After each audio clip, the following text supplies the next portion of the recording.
चरणकमलेभ्यो नमः। ओम श्री उमा महेश्वराभयो नमः। ओम श्रेष्ठानि देवताभ्यो नमः।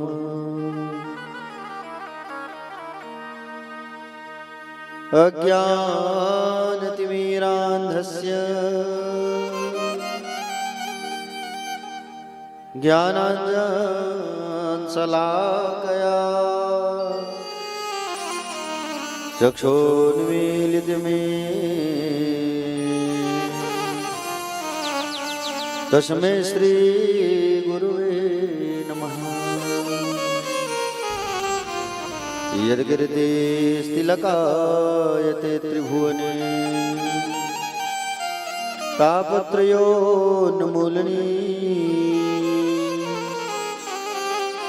यद्वाक्यामृतजीवनिह जनयते स्वान्ते सतामकौतुकम्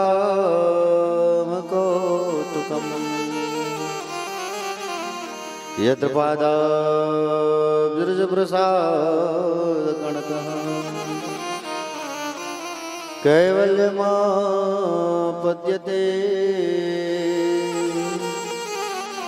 सोऽयं कोऽपि महेश्वरो विजयते श्रीपाणिपात्रो गुरुवे नमः।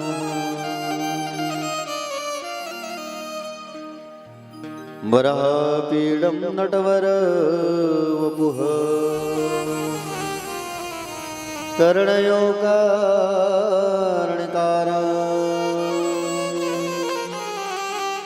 विभृदासा कनककपिशा वैजयन्ती श्यामला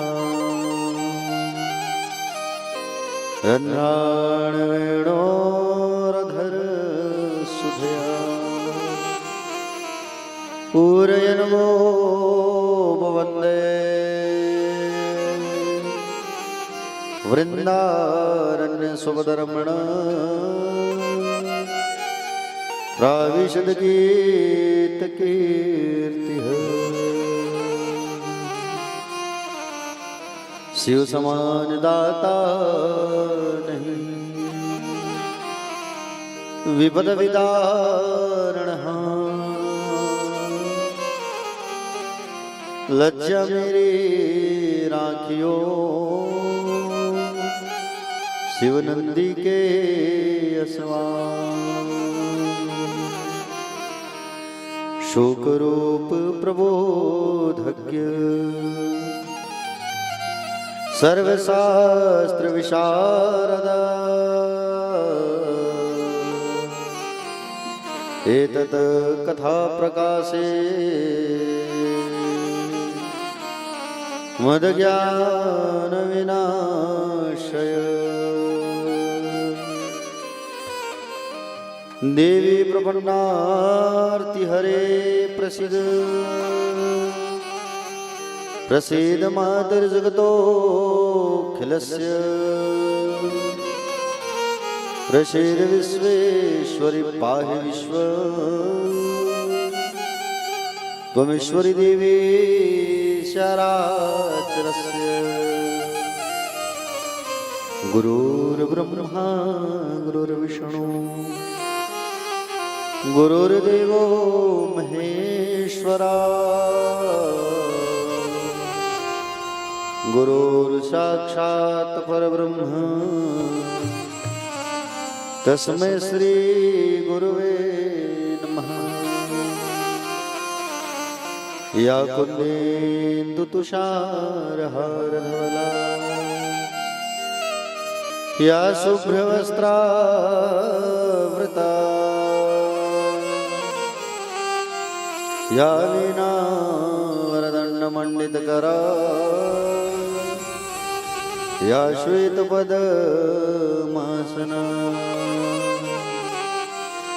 या ब्रह्माच्युतशङ्करप्रभृतिवी देवै सदा वन्दिता। श्यामा पातु सरस्वती भगवती निःशेषजाड्यापः। मनोजवं मारुतुल्यवेगं जितेन्द्रियं बुद्धिमतां वरिष्ठं वातात्मनं वानरयूथमुख्यं श्रीरामदूतं शरणं प्रपद्ये। जय जय श्रीराधारमण जय जय नवल किशोर जय गोपी चितचोर प्रभु जय जय माखन चोर। अधरम मधुरम वदनम मधुरम नयनं मधुरं हसितं मधुरं मधुरं मधुरं वदनं मधुरं नयनं मधुरं हसितं मधुरं हृदयं मधुरं गमनं मधुरं मधुराधिपतेरखिलं मधुरं हृदयं मधुरं मधुराधिपतेरखिलं मधुरं वचनं मधुरं चरितं मधुरं वसनं मधुरं वलितं मधुरं वचनं मधुरं चरितं मधुरं वसनं मधुरं वलितं मधुरं चलितं मधुरं भ्रमितं मधुरं मधुराधिपतेरखिलं मधुरं चलितं मधुरं भ्रमितं मधुरं मधुराधिपतेरखिलं मधुरम्।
मधुराधिपतेरखिलं मधुरं तीर्थम मधुरम सख्यम मधुरम मधुराधिपतेरखिलं मधुरम गीतं मधुरं पीतं मधुरं भोक्तं मधुरं सूक्तं मधुरं गीतं मधुरम पीतं मधुरम भूतं मधुरम सुतं मधुरम रूपं मधुरं तिलकं मधुरं मधुराधिपतेरखिलं मधुरं रूपं मधुरम तिलकं मधुरम मधुराधिपतेरखिलं मधुरम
कर्णं मधुरं तरणं मधुरं हरणं मधुरं रमणं मधुरं कर्णं मधुरं करणं मधुरं हरणं मधुरं रमणं मधुरं वमितं मधुरं समितं मधुरं मधुराधिपतेरखिलं मधुरं वमितं मधुरं समितं मधुरं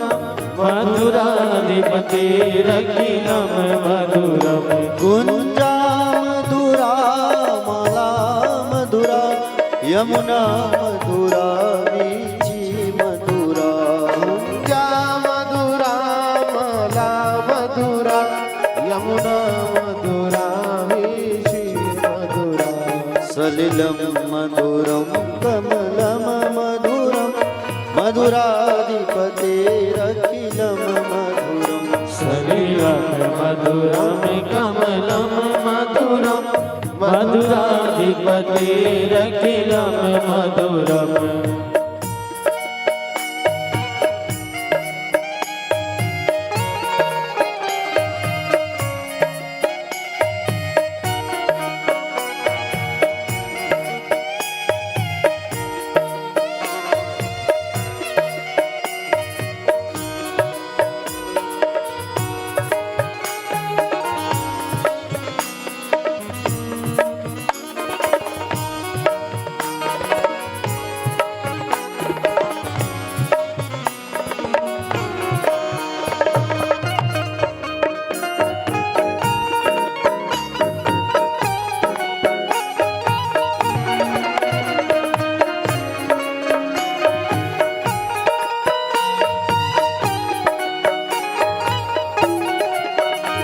गोपी मधुरा लीला मधुरा युक्तं मधुरं मोक्तं मधुरं गोपी मधुरा लीला मधुरा युक्तं मधुरं भूतं मधुरं श्रेष्ठं मधुरं शिष्टं मधुरं मधुराधिपतेरखिलं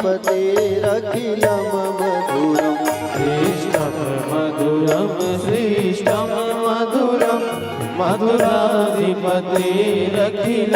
मधुरम् गोपा मधुरा गावो मधुरा यस्तिर्मधुरा सृष्टिर्मधुरा गोपा मधुरा गावो मधुरा यष्टिर्मधुरा सृष्टिर्मधुरा दलितं मधुरं फलितं मधुरं मधुराधिपतेरखिलं मधुरम् फलितं मधुरं मधुराधिपतेरखिलं मधुरम् मधुराधिपतेरखिलं मधुरम् ओ मधुराधिपतेरखिलं मधुरम् मधुराधिपतेरखिलं मधुरम् ओ मधुराधिपतेरखिलं मधुरम् मधुराधिपतेरखिलं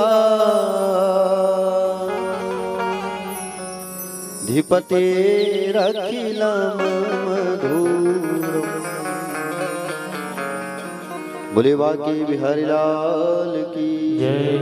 सांवरिया सेठ सरकार की श्री सुखदेव जी भगवान की श्री परीक्षित जी महाराज की व्यास नारायण भगवान की श्री सुखदेव जी भगवान की परीक्षित जी महाराज की महाकाल महाराज की काल भैरव बाबा की सीताराम जी भगवान की हनुमत लला की बटकेश्वरनाथ भगवान की बटकेश्वरनाथ भगवान की मौली माता की कुछ प्यारी प्यारी राधा रानी की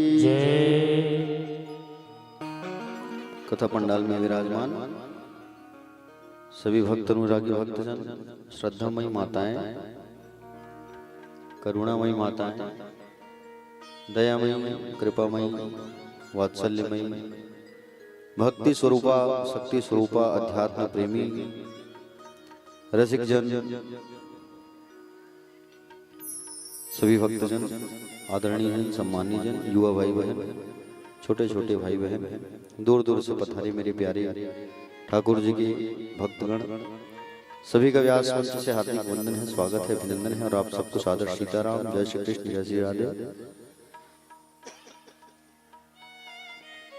आइए कथा में प्रवेश के पूर्व 2 मिनट भगवान का नाम उच्चारण करते हैं, उसके पश्चात फिर कथा में हम सब जो है आगे प्रवेश करेंगे।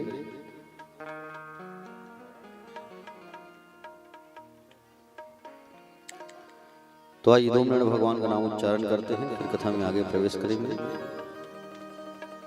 हो राधा नाम की, हो राधा नाम की लगाई फुलवारी कि पत्ता पत्ता श्याम बोलता। राधा नाम की, राधा नाम की, राधा नाम की लगाई फुलवारी कि पत्ता पत्ता श्याम बोलता। राधा नाम की लगाई फुलवारी कि पत्ता पत्ता श्याम बोलता। राधा नाम की लगाई फुलवारी कि पत्ता पत्ता श्याम बोलता। राधा नाम की लगाई फुलवारी कि पत्ता पत्ता श्याम बोलता। कि पत्ता पत्ता श्याम बोलता, कि पत्ता पत्ता श्याम बोलता, कि पत्ता पत्ता श्याम बोलता, कि पत्ता पत्ता श्याम बोलता। राधा नाम की जय, राधा नाम की, राधा नाम की लगाई फुलवारी कि पत्ता पत्ता श्याम बोलता। राधा नाम की लगाई फुलवारी कि पत्ता पत्ता श्याम बोलता। जय हो।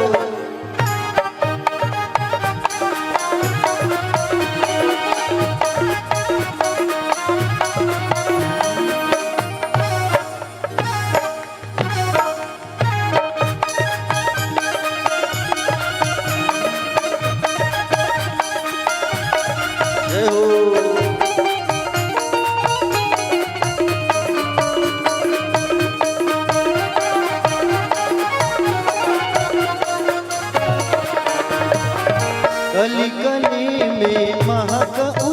की, गली गली में महके उसी की, गली गली में महक उसी की, गली गली में महके उसी की, हर पक्षी में चाहत उसी की, हर सब्जी में चहके उसी की, हर पक्षी में चाहत उसी की, हर पक्षी में चहके उसी की। नाचे मोर कुके, नाचे मोर कुके, कोयलिया कारी के पत्ता पत्ता श्याम बोलता, राधा नाम की लगाई फुलवारी, पत्ता पत्ता श्याम बोलता। जय हो।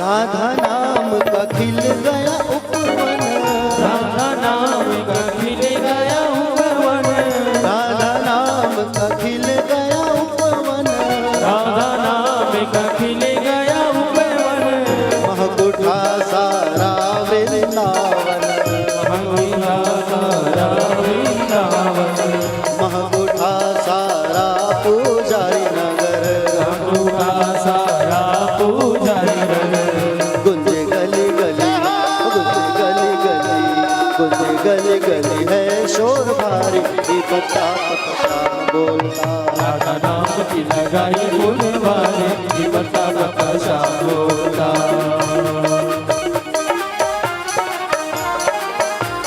जय हो।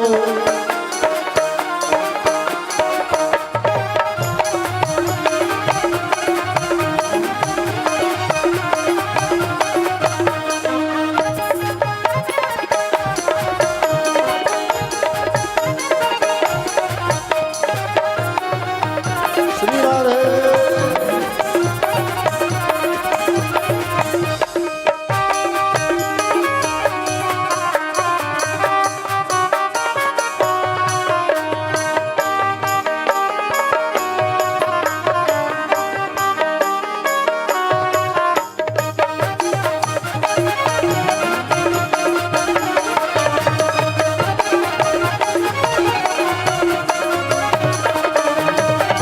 प्रेम के जल से सींचिए बगिया, प्रेम के जल से सींचिए बगिया, महके ग्वाले महकी सखिया, महके वाले महके सखिया, प्रेम के जल से सींचिए बगिया, प्रेम के जल से सींचिए बगिया, महके ग्वाले महकी सखिया, महके वाले महके सखिया, सब रसिकन को लागी प्यारी, पत्ता पत्ता श्याम बोलता, राधा नाम की लगाई फुलवारी, पत्ता पत्ता श्याम जय हो। बोलता।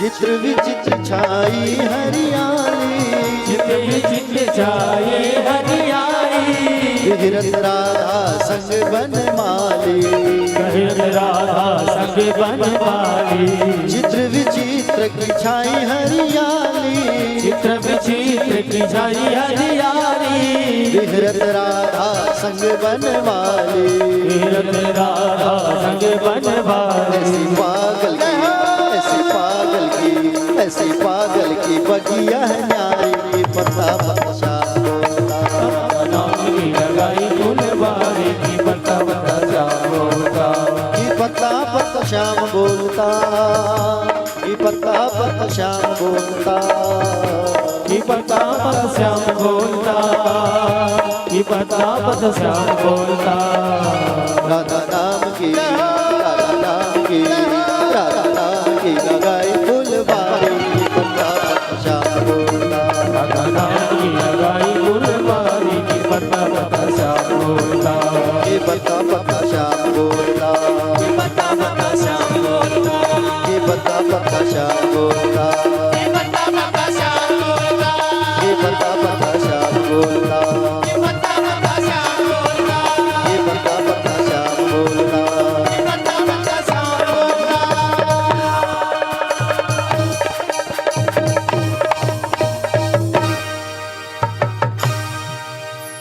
हो राधा नाम की लगाई फुलवारी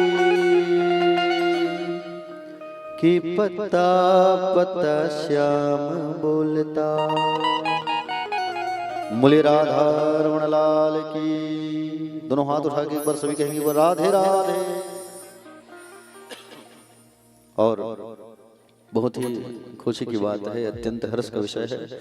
अभी हम जहाँ कथा करके आए हैं ग्राम तोरला, 21 दिसंबर से 29 दिसंबर तक बहुत ही भव्य आयोजन हमारे सोनी परिवार द्वारा हुआ था और वो भक्तजन यहाँ पधारे हुए हैं। मैं व्यास मंच में बुलाना चाहूँगा आदरणीय श्री गुलशन सोनी जी और श्रीमती माधुरी सोनी, श्रीमती मीरा सोनी। दीदी आप तीनों आएंगे ऊपर व्यास मंच। जोरदार ताली हो जाइए ऐसे भक्तों के लिए। आइए।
तो कल कहाँ पहुंचे थे कथा में हम सब जो है। दीदी आप लोग चाय पानी स्वल्पहार ले लीजिए, जनासे में चले जाइए।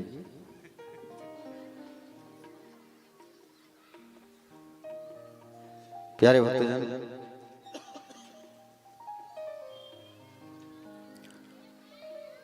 कल हम सब जो है भगवान शिव जी और पार्वती मैया के मंगलमय विवाह की कथा हम सब रसपान कर रहे थे। एक बार सभी से निवेदन चाहूंगा, दोनों हाथ उठा के कहेंगे एक बार मेरे साथ, राधे राधे हर हर।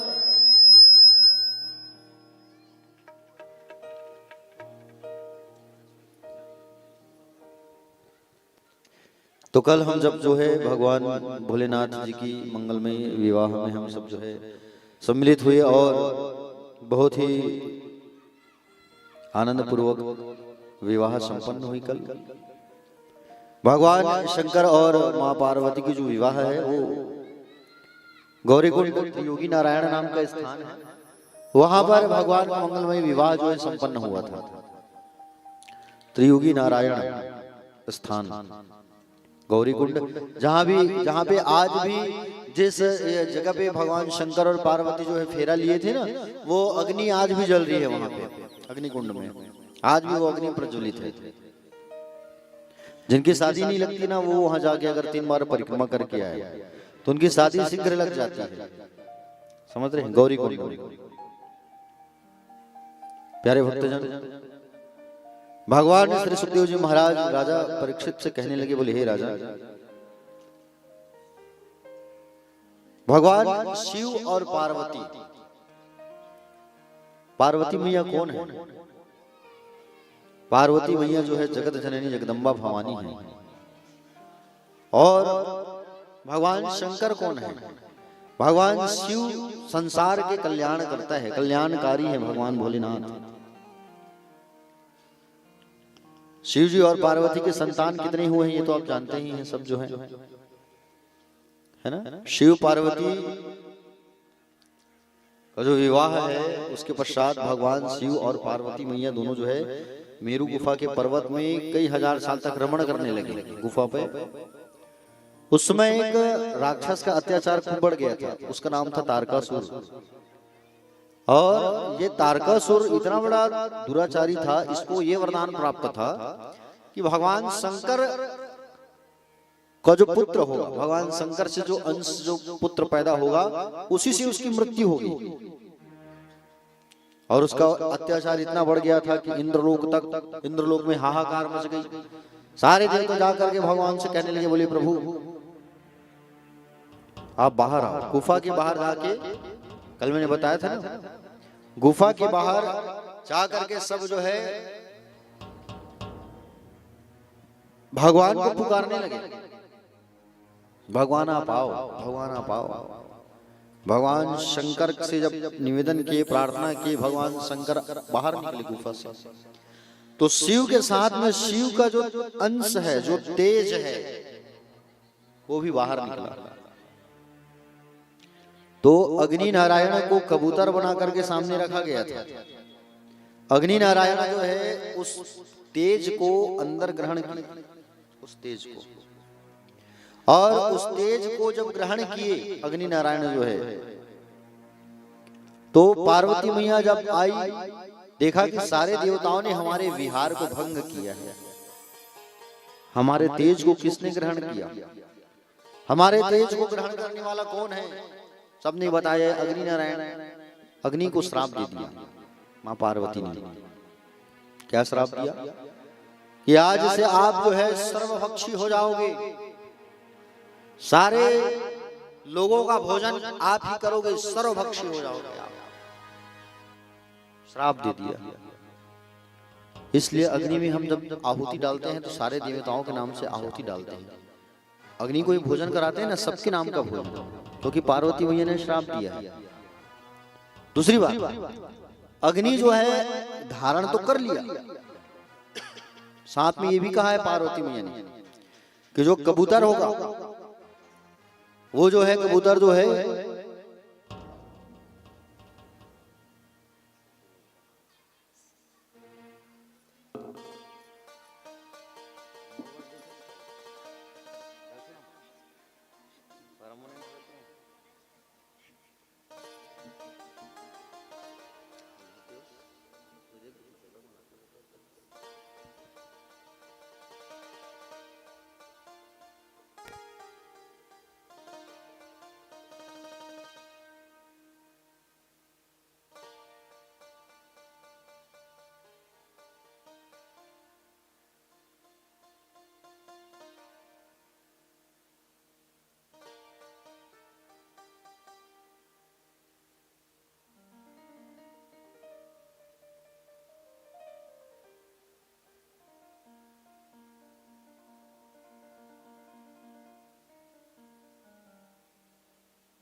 कबूतर के रूप में अग्नि जो है सारे तेज को ग्रहण किया, इसलिए कबूतर नहीं पालना चाहिए। कबूतर जो रखते हैं घर में ना, किसी के यहाँ है क्या कबूतर? देखा था ऊपर जब छत में गया था तो किसी के यहाँ पड़ोस उसके यहाँ देखा तो उड़ रहा था कबूतर। कबूतर मत रखना, ठीक नहीं होता कबूतर पालना, है कि नहीं? वो एक पिक्चर आया, गाना आया कबूतर जा जा जा, तब से लोगों में एक ट्रेड आ गई कि कबूतर पालना है कि नहीं? गांव गांव में कबूतर पालते थे। कबूतर जो है हालांकि उसका सदुपयोग किया जाए तो ठीक है, काम आता है औषधि के रूप में, लेकिन कबूतर नहीं पालना चाहिए। अग्नि जो है उस तेज को संभाल नहीं पा रहा था, किसे दूं किसे दूं किसे दूं। सप्त ऋषियों की पत्नियां, सप्त ऋषियों की जो पत्नियां हैं वो अगहन के महीने में प्रातः काल स्नान करके अग्नि के सामने आग का आंच ले रहे थे। सप्त ऋषियों में से एक अरुंधति मैया जो है अग्नि नहीं तापी, बाकी 6 की 6 ऋषि की पत्नियां जो है अग्नि का ताप लेने लगे। तो अग्नि जब तापने लगे, अग्नि के समीप आया, तब उन 6 ऋषि पत्नियों के अंदर, रोम के अंदर से अग्नि ने उस तेज को भेज दिया। 6 की 6 ऋषि की पत्नियां गर्भवती हो गई शिव के तेज को, और वो उस तेज को सहन नहीं कर पाए। वो लोग जाके हिमालय में छोड़ दिए। 6 ऋषियों की पत्नियां जो है हिमालय में उस तेज को सहन नहीं कर पाया। वो कहां छोड़ दिया? मां गंगा में। गंगा मैया उसे उठा करके अपने हाथ से किनारे घास पे रखती है उस तेज को, तो उस तेज से एक बालक उत्पन्न हुआ जिसका नाम पड़ा कार्तिकेय। क्या नाम पड़ा? कार्तिकेय नाम पड़ा उसका। और उसी समय कृतिका नाम की 6 स्त्रियां, माताएं गुजर रहे थे वहां से, कृतिका नाम वाली। इन्होंने देखा कि छोटा सा बालक रो रहा है, तो 6 स्त्रियों ने उनको जाकर के दूध पिलाया। अब सब लड़ने लगी, मैं पिलाऊंगी दूध, मैं पिलाऊंगी, मैं पालन पोषण करूंगी। तो उसी समय कार्तिकेय जी ने अपना 6 मुंडी बना लिया और एक साथ 6 माताओं का स्तनपान किया। एक साथ 6 माताओं का, कृतिका नाम की माताओं ने उनका लालन पालन किया, इसलिए उनका नाम पड़ा कार्तिकेय। कौन से माह में? जिस माह में इन्होंने पालन पोषण किया, दूध पिलाया, उस माह को एक नाम दिया कार्तिक महीना। कार्तिकेय जी के नाम से एक महीना जो है कार्तिक जो अभी निकला, अगहन के पहले कार्तिक आता है ना। कार्तिक महीना को बहुत शुभ महीना कहा गया है, बहुत पुण्यदायी महीना है। कार्तिक महीना में किया गया अन्न का दान, कार्तिक महीने में किया गया तुलसी पत्र का दान।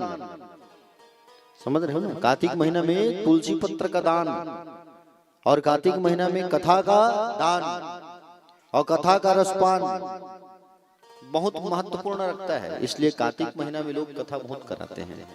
कार्तिक महीना में चाहे आप सत्यनारायण की कथा कराओ, चाहे श्रीमद् भागवत की कथा कराओ, बहुत पुण्य मिलता है। तो समझ आया कार्तिकेय जी का जन्म कैसे हुआ है? माँ पार्वती के गर्भ से जन्म नहीं लिए हैं कार्तिकेय जी, ठीक है। उसके बाद में गणेश जी की उत्पत्ति कैसे हुई? पार्वती मैया जो है अपनी सखियों के साथ में स्नान किया करती थी। एक बार मैया जो है नंदी को द्वार पे खड़ा करा दी और वो बोले हम अंदर बावली पे नहा रहे हैं, कोई प्रवेश न करे। भगवान शंकर प्रवेश कर गए, नंदी जी को हटा के। उनकी सखियां लज्जित हो गई। दूसरी बार जब स्नान करने गए तब पार्वती से कहा कि आप ऐसा कुछ करो, ऐसा कोई चौकीदार बुलाओ जो अच्छे से चौकीदारी करे, कोई प्रवेश न कर पाए। तो पार्वती मैया जो है हल्दी लगाई थी, उबटन हल्दी का, उस हल्दी के उबटन से शरीर के मैल से ही एक बालक उत्पन्न करती है मैया जो है, नाम पड़ा गणेश। भगवान गणेश को द्वार पर खड़ा किया गया, दूसरा पुत्र गणेश जी। और गणेश जी को जैसे ही दरवाजे पर खड़ा किया गया, थोड़ी देर बाद शंकर जी वहां पहुंच गए। शंकर जी पहुंचे तब कहा कि बोले अंदर मुझे जाने दो बालक। गणेश जी ने मना कर दिया, बोले मैं जाने नहीं दूंगा आपको। बोले मैं कौन हो तुम? मैं पार्वती का पुत्र हूं, तो मैं पार्वती का पति हूं, मैं, मुझे जाने दो। बोले नहीं जाने दूंगा। मैं इसलिए नहीं जाने दूंगा क्योंकि मैं अपनी माँ की आज्ञा का मैं पालन कर रहा हूं, मैं जाने नहीं दूंगा। भगवान शंकर अपने गणों को भेजे, खूब लड़ाई हुआ, भगवान गणेश सबको पछाड़ दिए। अंततः भगवान शंकर आए और भगवान शंकर जो है आकर के क्या किए, भगवान शंकर जो है, भगवान शंकर आके अपने अमोघ त्रिशूल से उसके गले को काट दिए, गला कट गया। और त्रिशूल से जब काटे तो गला कट गया। पार्वती मैया को बड़ा क्रोध आया कि मेरे पुत्र को आप लोगों ने मार डाला। पार्वती मैया इतना क्रोध करने लगी, संसार के पूरे वायु को अपने अंदर ग्रहण कर ली, कोई जिंदा नहीं बचेगा। सांस लेने में तकलीफ, और श्वास लेने में इतनी तकलीफ बढ़ गई, इतनी तकलीफ बढ़ गई, श्वास ले ही नहीं पा रहे हैं भैया, कोई इतनी बड़ी विपत्ति आ गई, बड़ा भयंकर। सब लोगों ने जाकर के प्रार्थना की पार्वती मैया से, मां बोले हमें श्वास लेने में बहुत तकलीफ हो रही है, आप वायु को बाहर करो। बोले एक शर्त में मैं वायु को आप लोगों को दूंगी, नहीं तो मैं पूरे सृष्टि को नाश कर दूंगी। बोले क्या? बोले मेरे पुत्र को जीवित करना होगा पहले।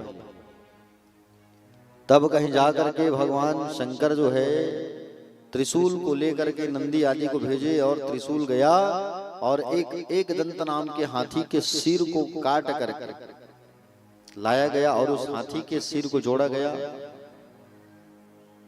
गणेश जी के शरीर पे, और गणेश जी को जीवित किया गया। तो भगवान शंकर और मां पार्वती के दोनों ये पुत्र गणेश और कार्तिकेय, आगे चल करके दोनों बालक जैसे जैसे बड़े होने लगे ना, तो विवाह की चर्चा होने लगी, शादी की। तो गणेश जी कहते थे पहले मेरी शादी हो जाए, कार्तिकेय जी कहते थे ना ना ना पहले हमारी शादी होगी, गणेश जी कहते थे नहीं पहले मेरी शादी। दोनों लड़ाई करते थे, शादी पहले हम करेंगे करके। एक दिन भगवान शंकर ने कहा कि बोले जो इस पृथ्वी की 7 बार परिक्रमा करके पहले आ जाएगा उनकी शादी में पहले करूंगा। अब कार्तिकेय जी जो है बैठ करके निकल गए अपने मोर में, मयूर में बैठ करके, मयूर वाहन उनका, और बैठ करके निकल गए परिक्रमा करने। गणेश जी वहीं के वहीं खड़े रहे। भगवान शंकर ने कहा क्यों गणपति तुम यहाँ चुप बैठे हुए हो, तुम जो है पृथ्वी की परिक्रमा नहीं कर रहे हो?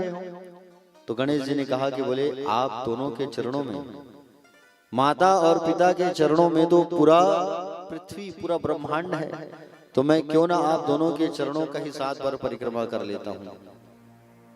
और गणेश जी ने वैसे ही किया, 7 बार परिक्रमा कर लिया माता पिता के चरणों का। 7 बार परिक्रमा पूर्ण हुआ तो गणेश जी की शादी कर दी गई, विश्वरूप की कन्या गणेश जी की शादी हो गई रिद्धि सिद्धि के साथ। और इधर कार्तिकेय जी परिक्रमा कर ही रहे हैं। नारद जी जाके बताया कार्तिकेय से कि तुम्हारे माता पिता ने तुम्हारे साथ छल किया है, तुम्हारे माता पिता ने तुम्हारे साथ छल किया है। बोले क्या छल किया है? बोले गणेश की शादी कर दिए, तुम्हारी शादी नहीं की, तुम परिक्रमा कर रहे हो ईमानदारी से। कुमार कार्तिकेय जब पृथ्वी की परिक्रमा करके आए तो बड़े नाराज हो गए, खूब नाराज हो गए, और नाराज होकर के चले गए कहां? शैल पर्वत पर, शैल पर्वत पर चले गए और जाके विराजमान हो गए। तो भगवान शंकर और मां पार्वती आज भी उनसे मुलाकात करने जाती है। अमावस्या में भगवान शंकर जी जाते हैं, पूर्णिमा तिथि में मां पार्वती जाती है मुलाकात करने। और उस शैल पर्वत पर आज भी भगवान शंकर एक शिवलिंग के रूप में विराजमान है, मल्लिकार्जुन। 12 ज्योतिर्लिंग में से एक ज्योतिर्लिंग है मल्लिकार्जुन। भगवान वहां पर विराजमान है। आज भी मैया और बाबा दोनों अपने पुत्र से मिलने जाते हैं मल्लिकार्जुन में। मल्लिकार्जुन गए हैं आप लोग? बिल्कुल जाना, ठीक है। मल्लिकार्जुन ज्योतिर्लिंग है और जो है 12 ज्योतिर्लिंग में से एक वो भी है। तो गणेश जी की महिमा अपरंपार है और साथ में कार्तिकेय जी की भी महिमा अपरंपार है। बोलिए गणेश जी भगवान की। आइए गणेश जी का एक प्यारा भजन, उसके पश्चात कथा में आगे प्रवेश करेंगे। फिर बोलिए गणपति जी भगवान की। राधे राधे।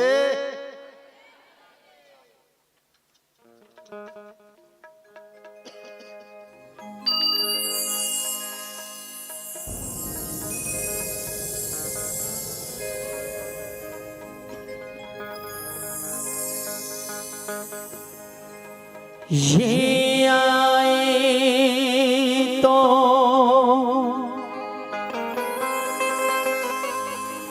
किस्मत जागे,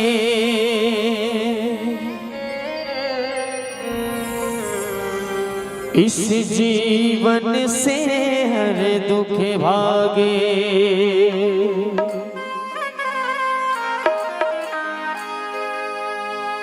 हो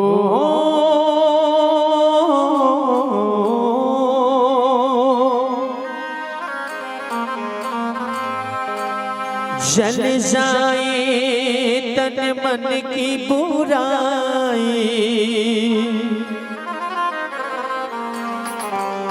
वो मिल जाए जो दिल मांगे।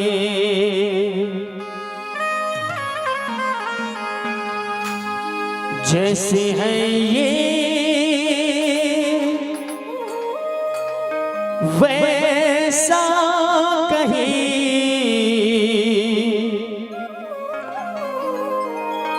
कोई नहीं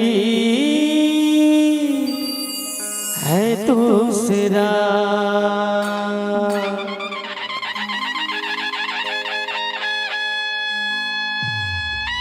गणपति बप्पा मोरया, उड़जा बरसे नौकरिया।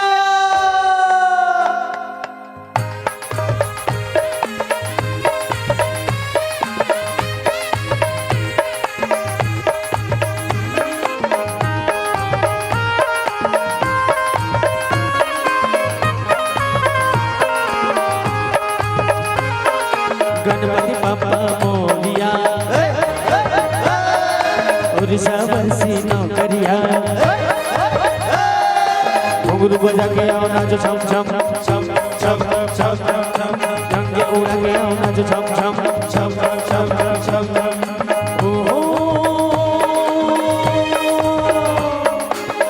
आओ जरा झूमो जरा, नाचो जरा गाओ जरा। आओ जरा झूमो जरा, नाचो जरा गाओ जरा। आओ जरा झूमो जरा, आओ जरा गाओ जरा। आओ जरा झूमो जरा, नाचो जरा गाओ जरा। गणपति बप्पा मोरया, उड़जा बरसे नौकरिया।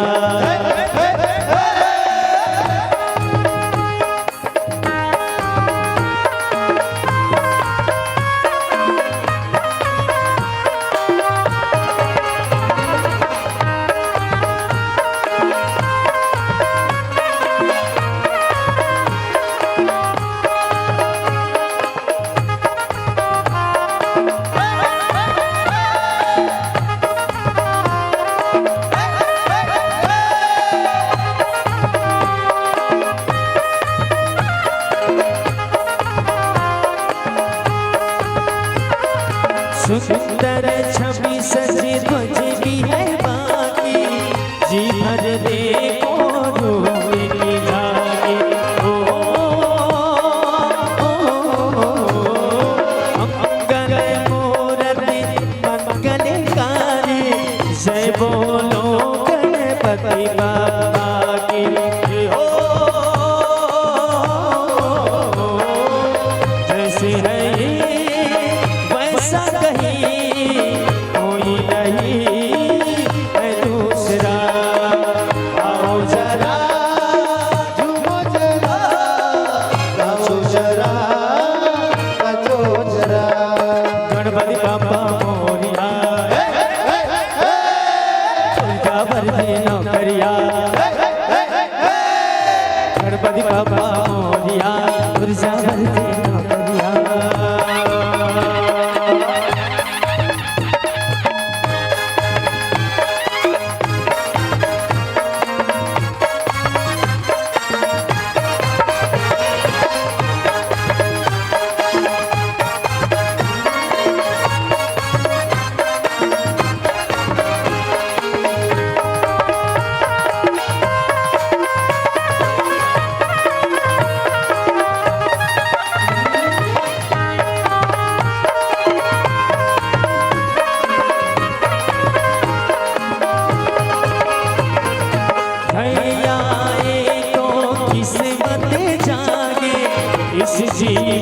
से हरे दुख भागे। ओ चल जाए तन मन की बुराई, वो मिल जाए जो दिल मांगे। जैसे है ये वैसा कहीं कोई नहीं है दूसरा। आओ जरा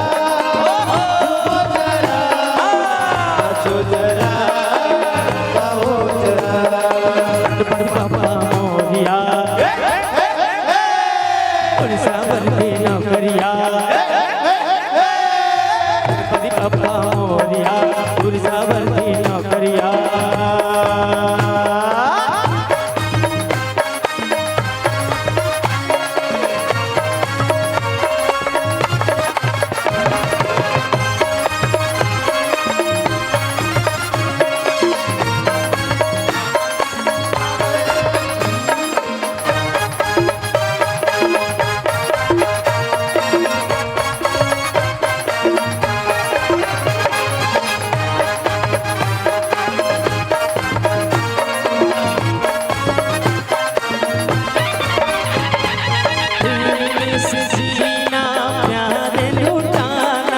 हर पल सच के जोत जगाना। इन चरणों में ही सीखा है जुल्म के आगे सर न झुकाना। जैसे है वो वैसा कहीं है दूसरा कोई नहीं। आओ जरा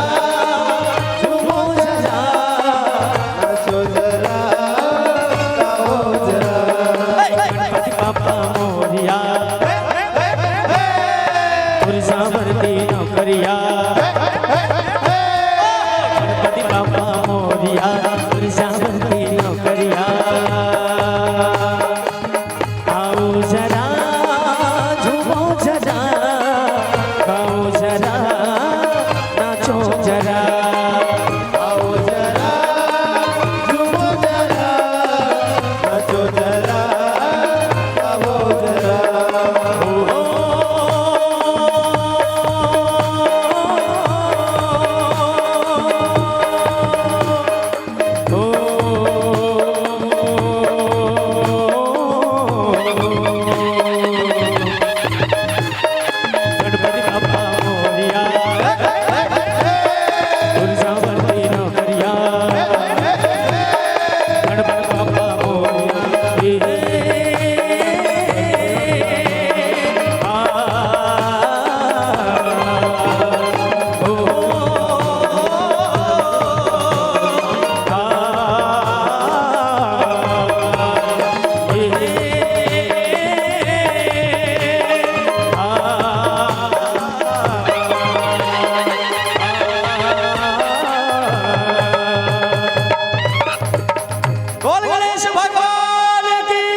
बोलिए बाके बिहारी लाल की। एक बार सभी भक्त जो है दोनों हाथ उठाइए और दोनों हाथ उठा के मेरे साथ कहिए राधे राधे।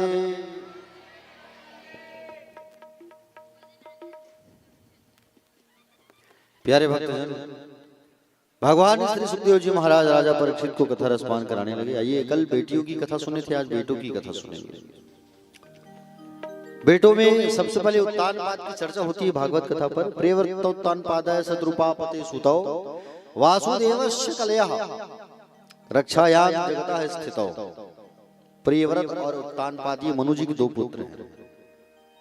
मनु जी कौन है? मनु और शत्रुपा के ही संतान हैं हम सब जो हैं, समझ रहे हो ना प्यारे भक्त हैं। प्रियव्रत का अर्थ होता है प्रियव्रत, जिसने सुंदर प्रतिज्ञा किया हो वो है प्रियव्रत। व्रत मतलब प्रतिज्ञा। व्रत मतलब उपवास नहीं होता, प्रतिज्ञा।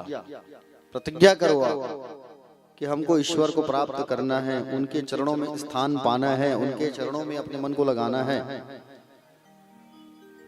समझ रहे हैं ना? उत्तान पाद का मतलब क्या होता है? उत्तान पाद का अर्थ होता है अपने कर्म के द्वारा जिसका पैर समाज में ऊंचा है, जिसकी प्रतिष्ठा ऊंची है, उसे उत्तान पाद कहते हैं। राजा उत्तान पाद की पत्नी का नाम है सुनीति और एक पत्नी का नाम है सुरुचि। सुरुचि के व्यवहार के कारण सुनीति जो है महल को छोड़ करके आश्रम पे रहती है, क्योंकि जब सुरुचि आई तब उसने कह दिया कि अगर राजा, अगर ये आपके साथ रहेगी तो मैं यहां नहीं रह सकती। आप सोच लो, आप अगर ये आपके साथ रही तो मैं नहीं रह सकती। सुनीति मैया जो है खुद ही सब चीज त्याग करके छोड़ करके चली गई। सुरुचि मैया के साथ राजा रहने लगे उत्तान पाद, और राजा उत्तान पाद जो है सुरुचि मैया के साथ महल पर रहने लगे। सुनीति मैया जब आश्रम में रहने लगी उसमें सुनीति मैया गर्भवती थी। उनके गर्भ में एक बालक था, और गर्भ में बालक जो था वो बड़ा संस्कारवान निकला, क्योंकि सुनीति मैया जो है रोज 2-2 घंटा 3-3 घंटा माला जाप करती थी, भगवान का नाम स्मरण करती थी। आप लोग माला जाप करते हैं? कैसे करते हैं माला जाप? कितने लोग करते हैं? एक झंदाई है बेचारी हाथ उठा थे, बाकी पाछू वाले मन। हाँ, 3-4 जन मन करते हो। मतलब कैसे करते हो माला जाप? ऐसे करते हो ना? करते हो ना बाबू? हाँ ठीक, बहुत बढ़िया। ऐसने करथस नहीं माला जाप बने करथस। और कौन जब जाप करते इसने बिल्कुल गलत जाप करता हो तुम, ऐसे जाप नहीं करना है, ठीक है? माला जाप करने की विधि ऐसी नहीं है कि आप इस उंगली में टच किए इसको, ऐसा नहीं करना है, ठीक है? माला जाप करते समय एक चीज ख्याल रखना आप लोग हमेशा, माला जाप करते समय आपकी तर्जनी उंगली जो है, ये तर्जनी उंगली कहते हैं इसको, ये तर्जनी उंगली जो है इसमें स्पर्श नहीं होना चाहिए माला में। अनामिका और अंगुष्ठा का प्रयोग होना चाहिए, ठीक है? और जब माला जाप आपका पूर्ण हो जाए तो ये जो सुमेरी रहता है, ये मन का लक्ष्य, इसको छूना नहीं है और इसको लांघना भी नहीं है, इसको स्पर्श भी नहीं करना है, ठीक? नहीं तो माला जाप करने का फल नहीं मिलता। माला जाप करने जब बैठे आप तो आपका ध्यान केवल जिनका नाम से आप, जिनके नाम से माला जप कर रहे हो, स्मरण कर रहे हो, आप उन्हीं का स्मरण करो, उन्हीं का ध्यान लगाओ आप, अन्य और किसी का ध्यान नहीं लगाना है आपको। समझ रहे हो ना? माला जाप कर ही रहे हो आप, हाँ, माला इधर जाप चली रहा है और बात कर रहे हो, हाँ वो सगम ना है बैठा, माला जाप कर रहे हो, मोबाइल बज रहे हो, फोन ना उठाना, मोबाइल ना देख करो फोन आए हो। माला जाप कर ही रहे हो आप। अरे चाय रखे है सो दे उफन जी चाय दौड़। माला जाप यहाँ करते छो ध्यान है, चाय कोती है, मोबाइल कोती है, सगा कोती है, कहाँ फल हमें लिहित मल्ला है नहीं? माला जाप करते वक्त केवल ध्यान आपका जिनके नाम से जाप कर रहे हो उन्हीं की ओर होना चाहिए। समझ रहे हो ना? अन्य और किसी और नहीं होना चाहिए आपका ध्यान। ध्यान को बिल्कुल एकाग्रचित्त करना चाहिए आपको। मन को लगाना है केवल भगवान में। तो सुनीति मैया जो है गर्भवती थी, और सुनीति मैया जो गर्भवती थी, सुनीति मैया जो है भगवान का सुंदर माला जप करती थी, प्रणाम करती थी, गर्भवती थी। गर्भ में जो बालक आया संस्कारवान बालक निकला हुआ। गर्भ में जब आप रहो, यह आपके ऊपर डिपेंड करता है कि आप अपने गर्भ को कैसे मंदिर बना सकते हो। गर्भ को मंदिर बनाने का कार्य तो गर्भवती माता का होता है, आपका कर्तव्य होता है। अगर आप गुस्सा करोगे, क्रोध करोगे, चिड़चिड़ापन करोगे तो आने वाला जो बच्चा होगा वो भी गुस्सा वाला होगा। समझ रहे हो ना? इसलिए छोटी छोटी बातों को ध्यान देना चाहिए। छोटी छोटी बातों को बिल्कुल ध्यान देना चाहिए हमको। इसलिए प्यारे भक्तजन, आपको बता दूं मैं, बालक जो आया सुनीति मैया के गर्भ से, जिसका नाम पड़ा ध्रुव, अविनाशी बालक, सदाचारी बालक ध्रुव। ध्रुव जी महाराज धीरे धीरे बड़े होने लगे, और ध्रुव जी महाराज जब बड़े होने लगे, 3 वर्ष के हो गए, एक दिन संतों ने कहा, सुनीति तुम बहुत सेवा करती हो, तुम कुछ मांग लो, हम तुम्हें कुछ देना चाहते हैं। सुनीति ने कहा, बोलिए हे ब्राह्मण देव, हे संत देव, अगर आप देना ही चाहते हो तो मेरे जो छोटी बहन आई है महल में, सुरुचि, उनका कोई संतान नहीं हुआ है, आप संतान जो नहीं हुआ है आप उन्हें संतान प्रदान कर दो। आप संतों ने कहा, जिसके आने से तुम बाहर चली आई घर से, उसके लिए तुम मनोकामना कर रही हो, संतान हो जाए करके। बोले जी दो महाराज। संतों ने आशीर्वाद दिया, तब सुरुचि का एक बेटा हुआ। सुरुचि और सुनीति में अंतर क्या है? जो शास्त्र के अनुसार जीवन यापन करे, नीति के अनुसार, वो है सुनीति। सुरुचि कौन है? सुरुचि का अर्थ क्या है प्यारे भक्तजन? सुरुचि, सुरुचि, सुरुचि का अर्थ होता है आप जो है, आपका ये मन रुचियों की ओर भागता है। हा? आपका मन जो कहता है आप उसे ही करते हो, ये है सुरुचि। हा? समझ रहे हो ना? मन किया कि बोले चलो वहां घूम के आओ, तो आप वहां चले गए। समझ रहे हो ना? मन जो मांगे वही करने की इच्छा ही सुरुचि है। जैसे यहाँ बैठे हो कथा में, आपको भूख लगने लगा, ध्यान गया, बोले कुछ खा के आ जाते, भूख लग रहा है, या आपका जीभ कह रहा है। आपका मन कहता है कि बोले अरे पोंगा तो लगा है, लाउड स्पीकर, घर तक आवाज आ रहा है, घर में बैठ के कथा सुन ले। ये आपका मन कह रहा है, ये आपका मन कह रहा है। प्यारे भक्तजन, मन को सुरुचि नहीं, मन को सुनीति बनाओ, मन को भगवान की ओर लेके आओ। मन के हारे हार है और मन के जीते जीत है। मन को समझाओ। ऐ सठ मन, तुलसीदास जी अपने मन को सठ कहते थे, सठ।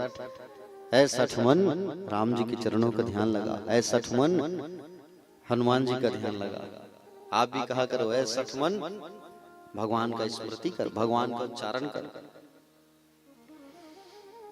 प्यारे भक्तजन, संतों ने आशीर्वाद दिया, एक बालक हुआ, सुरुचि का नाम पड़ा उत्तम, उत्तधनतम। उत मतलब होता है ईश्वर, तम मतलब होता है अंधकार। धीरे धीरे ध्रुव जी महाराज बढ़ते गए, बढ़ते गए, 5 साल के हो गए।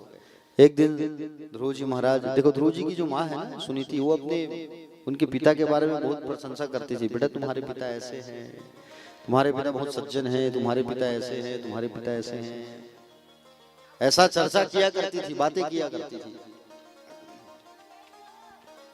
और एक दिन ध्रुव जी महाराज अपने पिता के यहाँ महल में खेलते खेलते, कूदते कूदते महल में पहुंच गए। और महल में जैसे पहुंचे पिता के यहाँ, तो पिता के यहाँ जैसे ही मंच में बोले महल में पहुंचे, तो महल में जैसे पहुंचे तो छोटे भाई को गोद में बैठाए हुए थे। राज दरबार लगा हुआ था, सभा लगा हुआ था, और सभा लगा हुआ था। सभा में ध्रुव जी भी प्रवेश किए।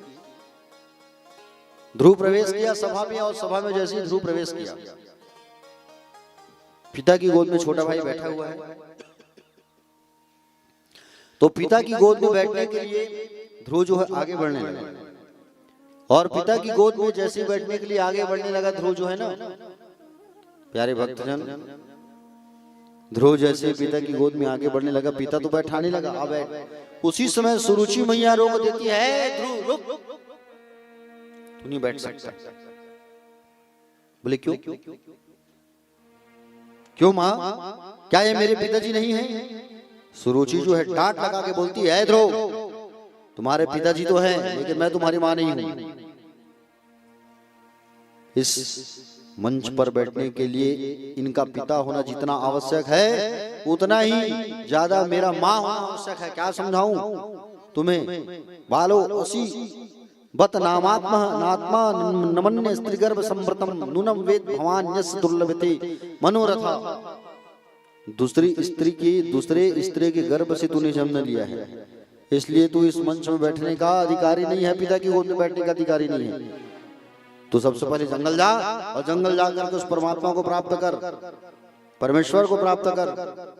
परमेश्वर जब तुझे मिल जाएंगे तब उस परमेश्वर से कहना कि मेरी गर्भ से, मेरी कोख से तुझे जन्म दे, और मेरी कोख से जब तू जन्म लेगा तब तू इस पिता की गोद में बैठ पाएगा, नहीं तो तू नहीं बैठ पाएगा। चल। और उस बालक को खदेड़ देती है। वो बालक रोता रोता रोता रोता जा रहा है माँ के पास। माँ के पास जैसे जा रहा है, पीछे से एक दासी दौड़ के गई, सुनीति मैया को सारा हाल बता दी।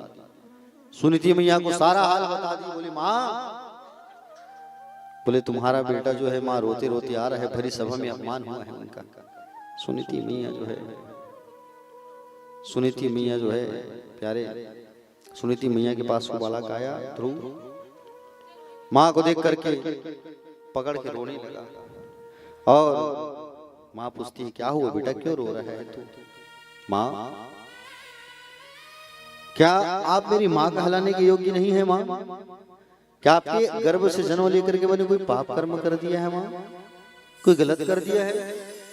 ऐसे कौन से सद्गुण विद्यमान है माँ सुरुचि में जो आप में नहीं है? किन सद्गुणों के अभिमान घमंड की वजह से सुरुचि मैया ने आज मेरा अपमान किया है माँ? क्यों? वास्तव में मैं यदि आपका पुत्र हूँ माँ, तो सुरुचि मैया के एक शब्द का बदला लेकर मानूंगा। सुरुचि ने ऐसा क्यों किया? माता सुनीति ने जैसे सुना कि ध्रुव बदला लूंगा बोल रहा है, मुंह को बंद कर दिया। बोले चुप हो जा, मुंह को बंद कर दिया, चुप, ऐसा नहीं बोलना। माँ कहने लगी कि माँ मंगलम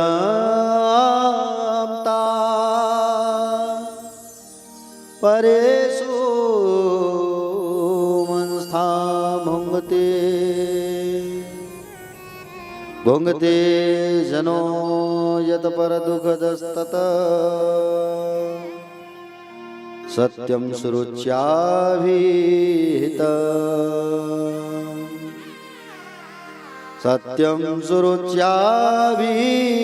च भवान् विदुर्भागया यद दुर्भगाया उदरे गृहता। ध्रुव बेटा, कभी किसी के अमंगल की कामना नहीं करना है। तू मेरा बच्चा है, सुरुचि से बदला लूंगा, ये तुमने कहां से सीखा? ये तुमने क्यों कहा? अरे वत्स, संसार में जो कुछ भी लोग प्राप्त करते हैं अपने प्रारब्ध से प्राप्त करते हैं। जहां तक गलती का सवाल बेटा, एक नहीं तुमने दो गलती की है। पहली, तुम मनुष्य बन करके आ गए, तुमको तो देव बन के आना था। दूसरी गलती, तुम मुझ जैसे अभागे के गर्भ से तुमने जन्म लिया, तुम्हें तो किसी देवी के गर्भ से जन्म लेना था। पुत्र तू जा,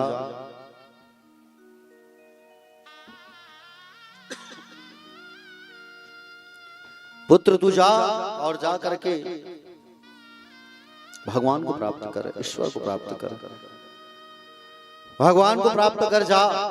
और जब वो मिल जाए तब उन्हें कहना कि सुरुचि मैया के गर्भ में मुझे प्रवेश कराओ, तब कहना। और परम पिता परमेश्वर जब तुम्हें मिल जाएंगे, परमात्मा का चिंतन करना बेटा, जाओ, वो तुम्हें मिल जाएंगे। सबसे बड़े पिता तो वो हैं। भगवान की उपासना करो, जाओ वन में जाकर के परमात्मा का चिंतन करो।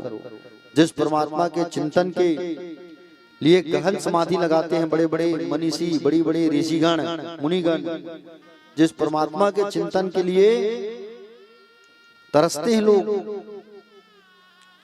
जाओ उन्हीं परमात्मा का तुम समाधि लगाओ। माता सुरुचि जो है, कहा अरे वत्स, मेरी इससे बढ़कर के सौभाग्य की बात क्या है, क्या हो सकती है कि मेरा बेटा नारायण के चरणों में जा रहा है। ठीक कहा है तुम्हारी सुरुचि मैया ने, जा बेटा उस परमात्मा को प्राप्त करके आ, तू जा उस नारायण को प्राप्त करना। और जब वो तुम्हें मिल जाए उस दिन मेरा जीवन सफल हो जाएगा। पुत्र जा भगवान को प्राप्त कर। आज सुनीति मैया धन्य है प्यारे, जो अपने पुत्र को भगवान के चरणों में भेज रही है। सही मायने में माँ वो कहलाती है जो माँ अपने बच्चे को नारायण के चरणों तक झुकना सिखाती है।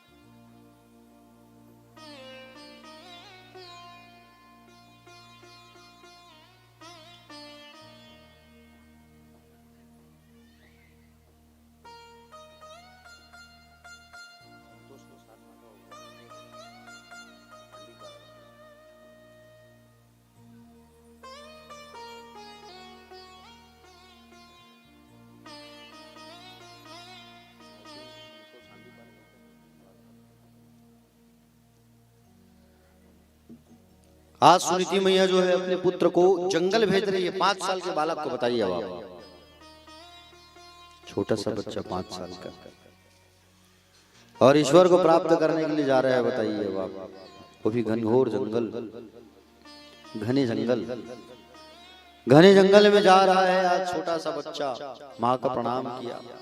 सही मायने में माँ तो वो होती है जो माँ अपने पुत्र को राघव के चरणों तक झुकना सिखाती है।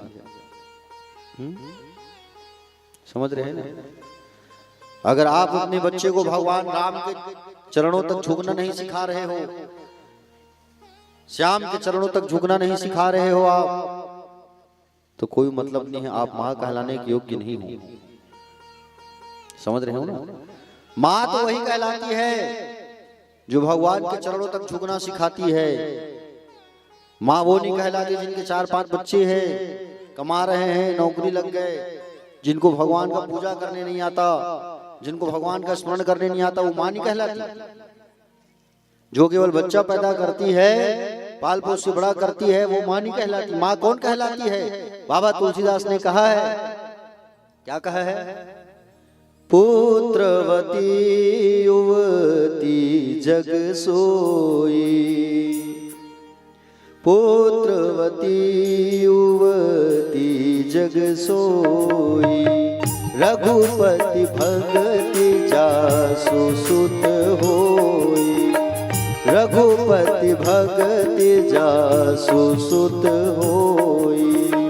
श्री राम जय राम जय जय राम, श्री राम जय राम जय जय राम।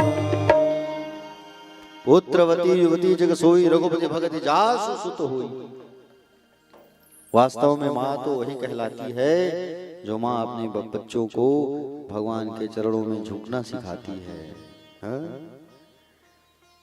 तुम कल वन में जाओ तो आज चले जाओ बेटा, आज जाओ तो अभी चले जाओ, आज से संबंध जोड़ लो परमात्मा से। कल करे सो आज कर, आज करे सो अब। है? कुछ भी बाधा आ सकती है, इसलिए तुम उस कार्य को अभी करो, अभी जाओ जंगल। अब उसका दिल देखो आप, घने घनघोर जंगल में अगर आपको कहा जाए आप भी अपने बच्चे को भेज दो, बस्तर का जंगल, छोटा बच्चा है कि मैं कह रहा हूँ कल अपने अपने बच्चे के सब भेजना जंगल, बस्तर का जंगल। भेज पाओगे? भेज पाओगे आप? छोटी कन्या है, 5-7 साल की कन्या होगी आपके यहाँ, उसको भेज देना जंगल भगवान का भजन करने। भेजोगे आप? नहीं भेजोगे। अब सोचो वो माँ कैसे भेज रही है,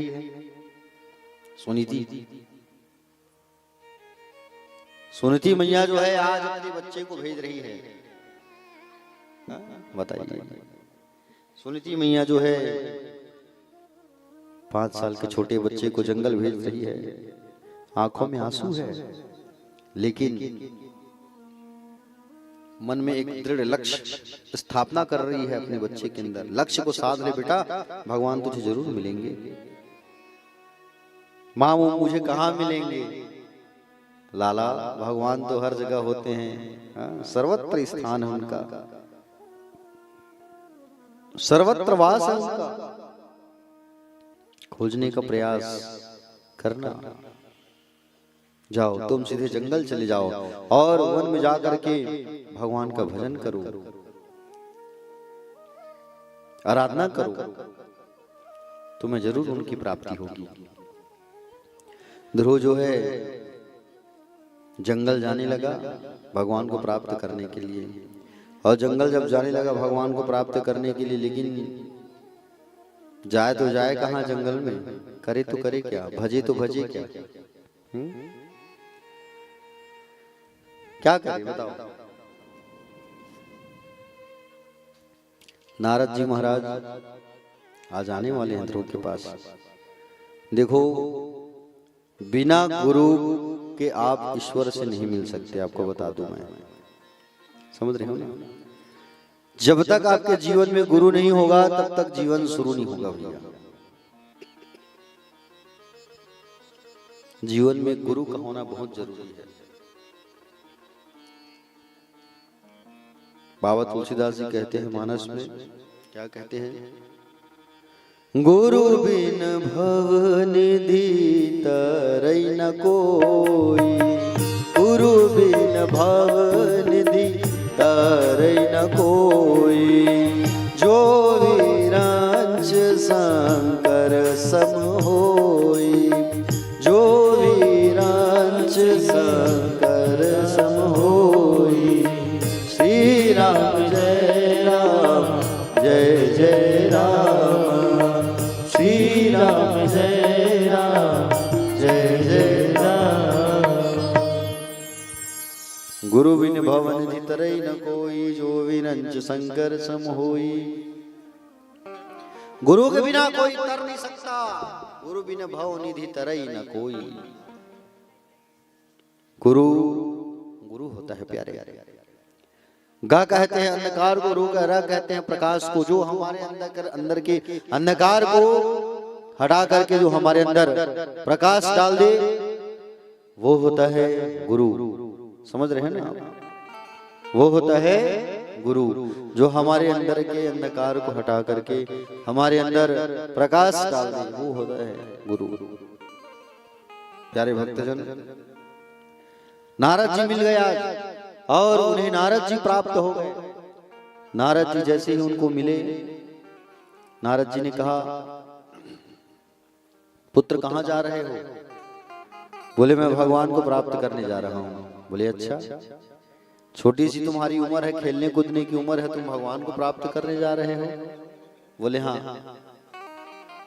अरे जाओ जाओ घर जाओ, तुम्हारे पिताजी तुम्हारी विवाह करेंगे, खेलने कूदने की सामान देंगे तुमको, जाओ।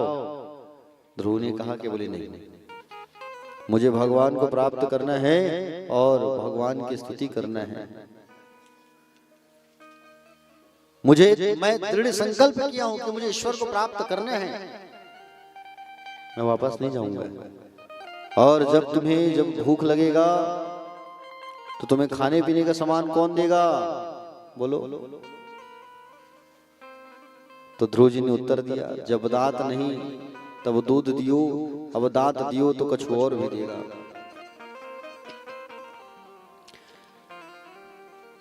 आप लोग जो है ऊपर पूजा करने मत आइए, नीचे ही भगवान बैठे हैं, ठाकुर जी वहीं कर लीजिए, क्योंकि कथा में डिस्टर्ब होता है। निवेदन चाहूंगा नीचे ही पूजा कर लीजिए, ठाकुर जी है वहाँ पे, भोलेनाथ जी भी बैठे हैं, नीचे ही पूजा करिए, ऊपर मंच में कोई मत चढ़े। प्यारे भक्तजन, भगवान श्री सुखदेव जी महाराज कहने लगे राजा परीक्षित से, हे राजन, ध्रुव जी ने उत्तर दिया कि जब बच्चे का दांत नहीं होता ना नारद जी, तो बच्चे के लिए दूध का प्रबंध किया जाता है, दूध पिलाया जाता है छोटे बच्चे को। और जब दांत आ जाता है तो खाने की तरह तरह की वस्तुएं प्राप्त हो जाती है। उसी प्रकार से मेरे लिए भी मेरे भगवान कुछ न कुछ प्रबंध जरूर कर देंगे। मैं जाऊंगा और उस परमात्मा को प्राप्त करूंगा। प्यारे भक्तजन, ध्रुव जी महाराज की इस निष्ठा को देख करके नारद जी ने मन में विचार किया, बोले लोहा गर्म है और थोड़ा मारने की देरी है। और इन्होंने कानों में मंत्र दीक्षा दे दिया। क्या कह दिया? ओम नमो भगवते वासुदेवाय। द्वादश अक्षर मंत्र दे दिया। द्वादश अक्षर मंत्र दे दिया नारद जी ने, ओम नमो भगवते वासुदेवाय। और कहा बेटा आज से हम तुम्हारे गुरु, और तुम जो है चले जाओ कहा मधुवन में, और मधुवन में जाकर के तुम जो है भगवान की आराधना करो, वंदना करो। भगवान तुम्हें जरूर मिलेंगे। देखो मथुरा जो स्थान है वहां भगवान का सर्वत्र विराजमान रहता है। और उसी स्थान पर नारद जी जो है भेज रहे हैं ध्रुव को, तुम कहाँ चले जाओ? मथुरा चले जाओ। और मथुरा में जब तुम जाओगे तो तुम्हारा मिलन भगवान से जरूर होगा। क्योंकि वृंदावन में आज भी बिहारी जी रहते हैं। कन्हैया का वास होता है यमुना किनारे। ठाकुर जी तुम्हें कहीं मिले ना मिले, यमुना किनारे तुम चले आना, और यमुना किनारे बैठ करके भगवान का वंदना करना, ध्यान करना, स्तुति करना, तो तुम्हें भगवान जरूर मिल जाएंगे। उनकी कृपा जरूर होगी तुम्हारे ऊपर। ध्रुव जी महाराज जाने लगे। छोटा सा बच्चा है, आहा, उसकी माँ चिंता कर रही है। माँ बार बार सोचने लगी मेरा बच्चा छोटा सा है, कहीं कुछ हो मत जाए। जंगल तो मैं भेज दी हूँ भगवान को प्राप्त करने। हे प्रभु, हे ठाकुर जी, मेरे बच्चे का ख्याल रखना आप। सुंदर ध्रुव जी महाराज जंगल चले गए। और धन्य है ध्रुव की माँ, धन्य है ध्रुव की माँ जो है। माँ हो तो सुनीति के जैसे। अरे माँ तो माँ होती है प्यारे। माँ वो होती है जो हमारे सारे दुखों को, सारे कष्टों को सह करके हमें एक नेक इंसान बनाती है, वो होती है माँ। सच्चा इंसान बनाती है, वो होती है माँ। हमें एक योग्य इंसान बनाती है, वो होती है माँ। समझ रहे हो ना? माँ का दिल कभी नहीं दुखाना चाहिए। माँ जो होती है, माँ और बाप ऐसे संपत्ति हैं जो चाह करके भी वापस नहीं मिलते। दोबारा एक बार मिलते हैं, दोबारा नहीं मिलते। धन दौलत तो मिल जाएगा आपको, संपत्ति भी मिल जाएगा, लेकिन आपको माँ बाप नहीं मिलेगा, याद रखना। इसलिए अपने माता पिता का सदैव ख्याल रखना चाहिए। माँ बाप से बढ़कर संसार में कोई नहीं है। आप मंदिर जाते हो, माँ को चुनरी ओढ़ाते हो, पूजा करते हो, और घर की माँ को तुम दुख देते हो, तो मंदिर वाली माँ थोड़ी खुश रहेगी? बोलो खुश रहेगी क्या? नहीं रहेगी। अरे माँ वो होती है अपने पेट को फाड़ करके तुम्हें जन्म देती है। बड़े होकर के तुम कहते हो तुमने हमारे लिए क्या किया? बच्चे वही तो कहते हैं, आपने हमारे लिए क्या किया माँ? वो बाप जो दिन भर पसीने में रह करके कमाई करता है, कमाता है तुम्हारे लिए। बड़े होकर के तुम कह देते हो बाप हो कि तुमने हमारे लिए क्या किया? अरे उनकी मेहनत को देखो, उनकी पसीने को देखो। हा? प्यारे भक्तजन, बाप तो बाप होता है। हा? समझ रहे हो ना? माँ और बाप, माता और पिता, ये दोनों का जगह जो है कोई नहीं ले सकता, याद रखना। माता पिता का स्थान कभी कोई नहीं ले सकता। जी हाँ, माता पिता का स्थान सर्वोच्च है प्यारे। उनकी जगह कोई नहीं ले सकता, माता पिता की जगह को।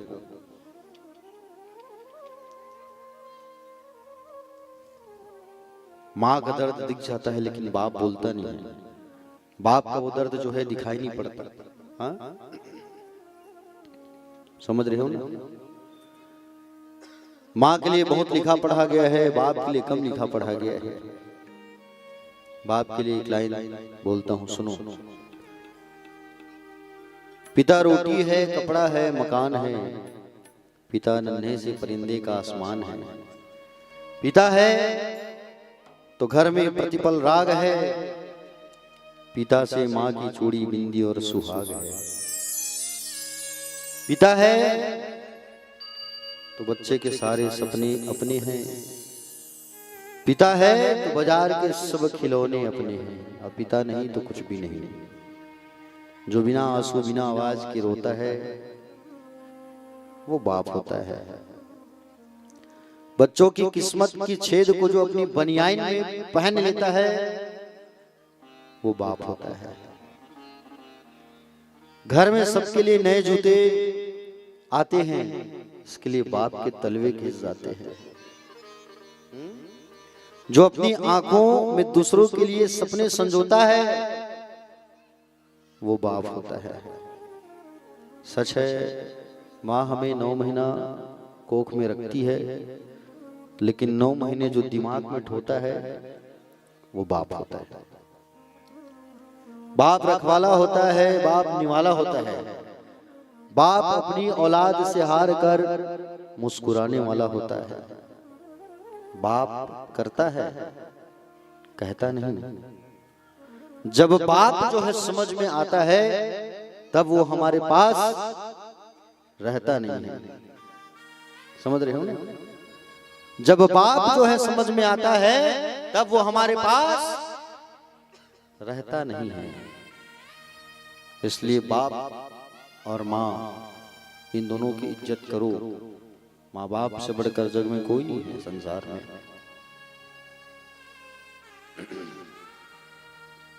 माँ बाप से बढ़कर जग में कोई दूजा नहीं खजाना।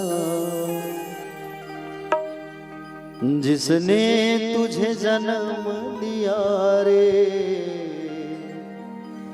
दिल उनका नहीं दुखाना। जिसने तुझे जन्म दिया रे, दिल उनका नहीं दुखाना। माँ बाप से बढ़कर जग में नहीं कोई दूजा खजाना। जिसने तुझे जन्म दिया रे, दिल उसका नहीं दुखाना। जिसने तुझे जन्म दिया रे, दिल उसका नहीं दुखाना।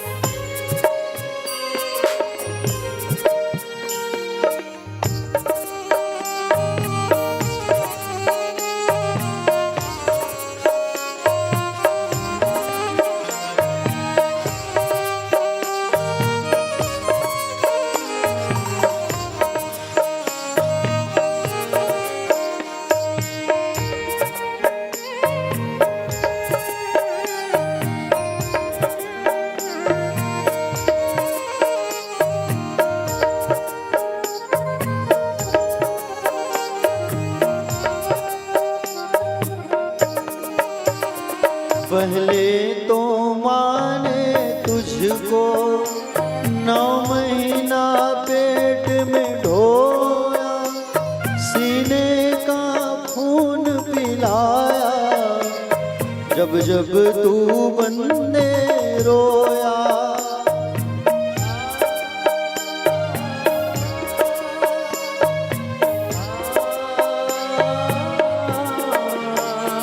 पहले तो माने तुझको 9 महीने पेट में ढोया, सीने का खून पिलाया। तू जब जब बंदे रोया, बड़ा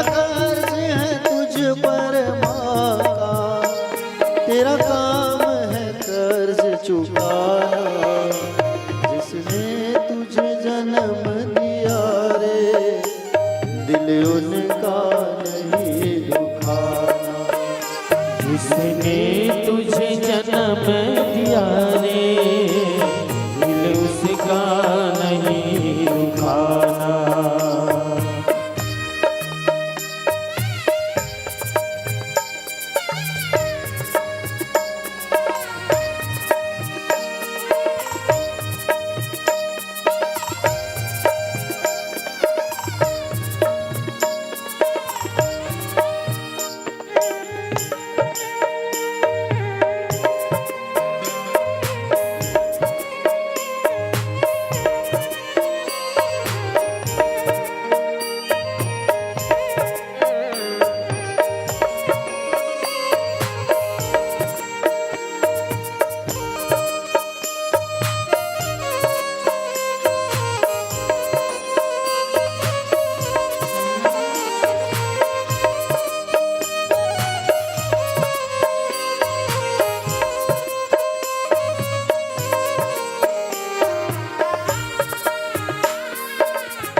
रात तुझे तेरी माँ ने बाहों में और सुलाया, खुद गीले में माँ सोई, सूखे में तुझे सुलाया।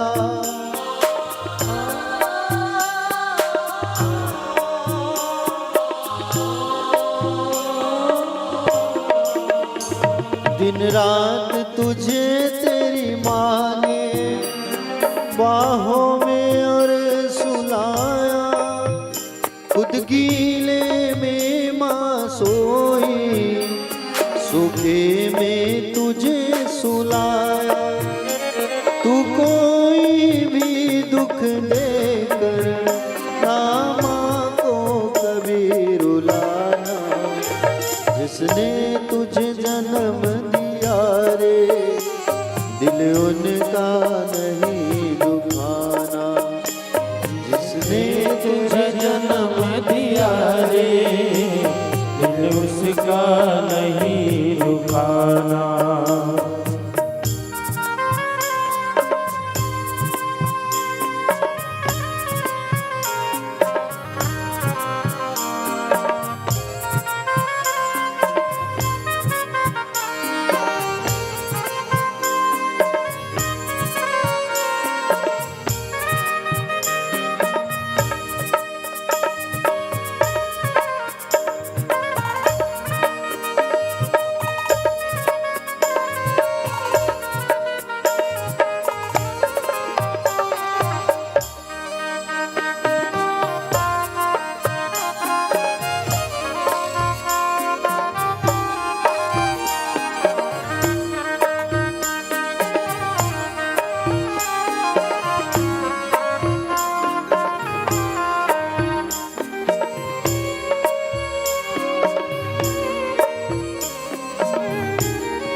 माँ बाप की शरण से बढ़कर कोई स्वर्ग नहीं है दूजा, सब छोड़ के तीरथ बंदे कर ले माँ बाप की पूजा।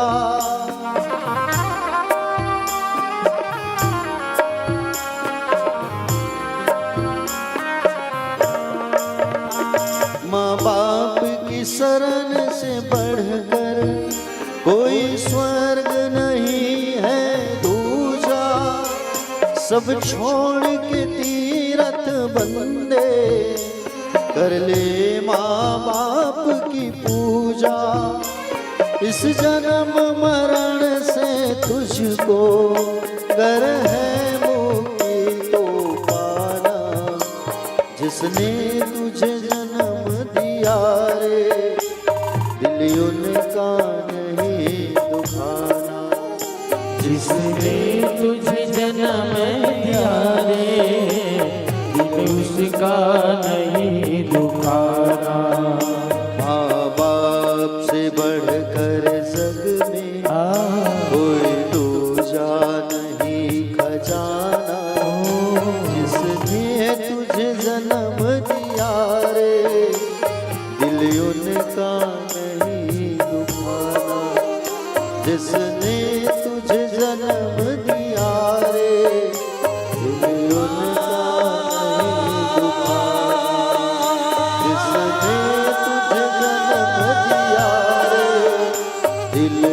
दुखाना।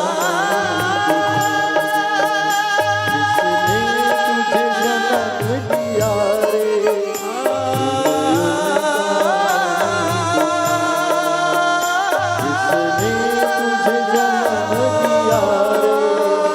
दिल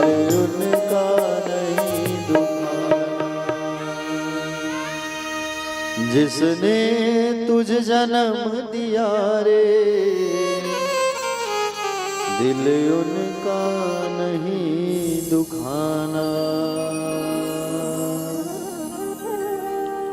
बोलिए श्री बांके बिहारी लाल की जय। पूज्य अपने अपने माता पिता की।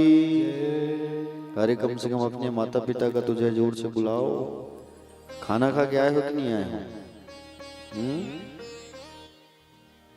चलो बोलिए अपने अपने माता पिता की जय। अभी भी वो दमदार आवाज नहीं निकल रहा है। अरे वो आवाज कहाँ गया? पुजारी नगर का आवाज। पिछले वर्ष कथा किए थे, कितना आवाज आता था। हाँ? बैटरी लो हो गई है सबकी। चलिए अपने अपने माता पिता की राधे राधे।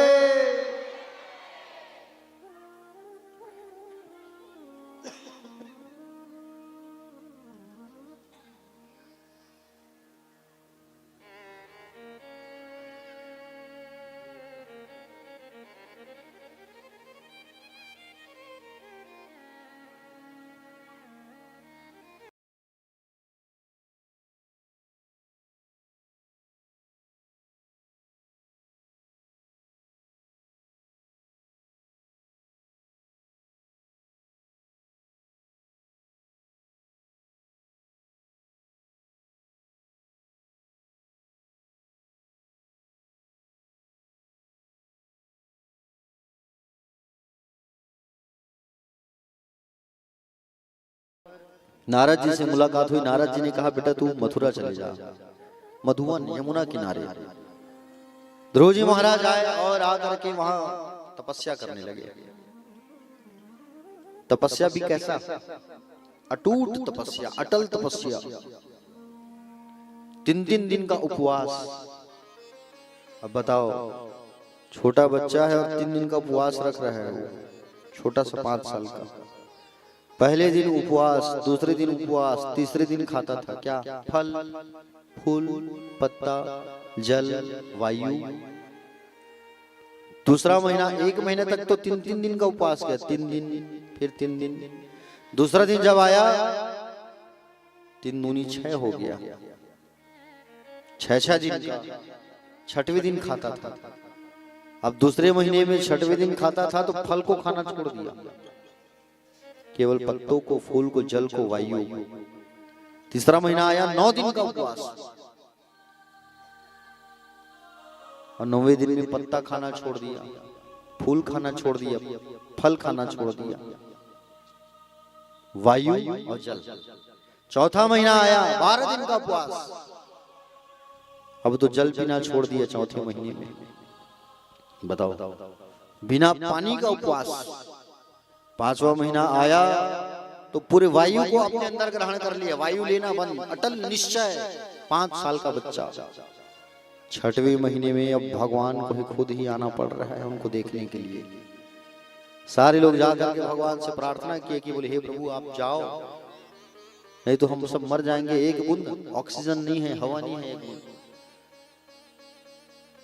भगवान आए गरुड़ पर सवार होकर के, और भगवान जैसे ही आए गरुड़ पर सवार होकर के, आहा, भगवान ने देखा दिव्य निष्ठा और दिव्य अटल विश्वास मेरे प्रति। भगवान ने देखा, उठो ध्रुव, जागो। ध्रुव को जगाने लगे, ध्रुव उठ ही नहीं रहा है। ध्रुव जो है उठ ही नहीं रहा है। अब बताओ, भगवान ने सोचा, बोले ऐसे नहीं जागेगा ध्रुव। अंदर जो प्रकाश चल रहा था उस प्रकाश को हटा दिया भगवान ने। ध्रुव की आंख खुल गई, और ध्रुव की आंख खुली तो ध्रुव जी देखे भगवान मेरे सामने खड़े हैं। आहा, भगवान मेरे समक्ष खड़े हैं, लेकिन पूजा पाठ कैसे करूं मैं भगवान का? माँ ने तो यूं नहीं बताया है मुझे कि भगवान मिल जाएंगे तो भगवान की पूजा कैसे करेंगे। माँ ने ये नहीं बताया है, और माँ ने मुझे ये नहीं बताया है कि पूजा कैसे करूंगा। भगवान ने देखा ध्रुव तो मुझे देख रहा है चुपचाप, बस कुछ कर ही नहीं रहा है।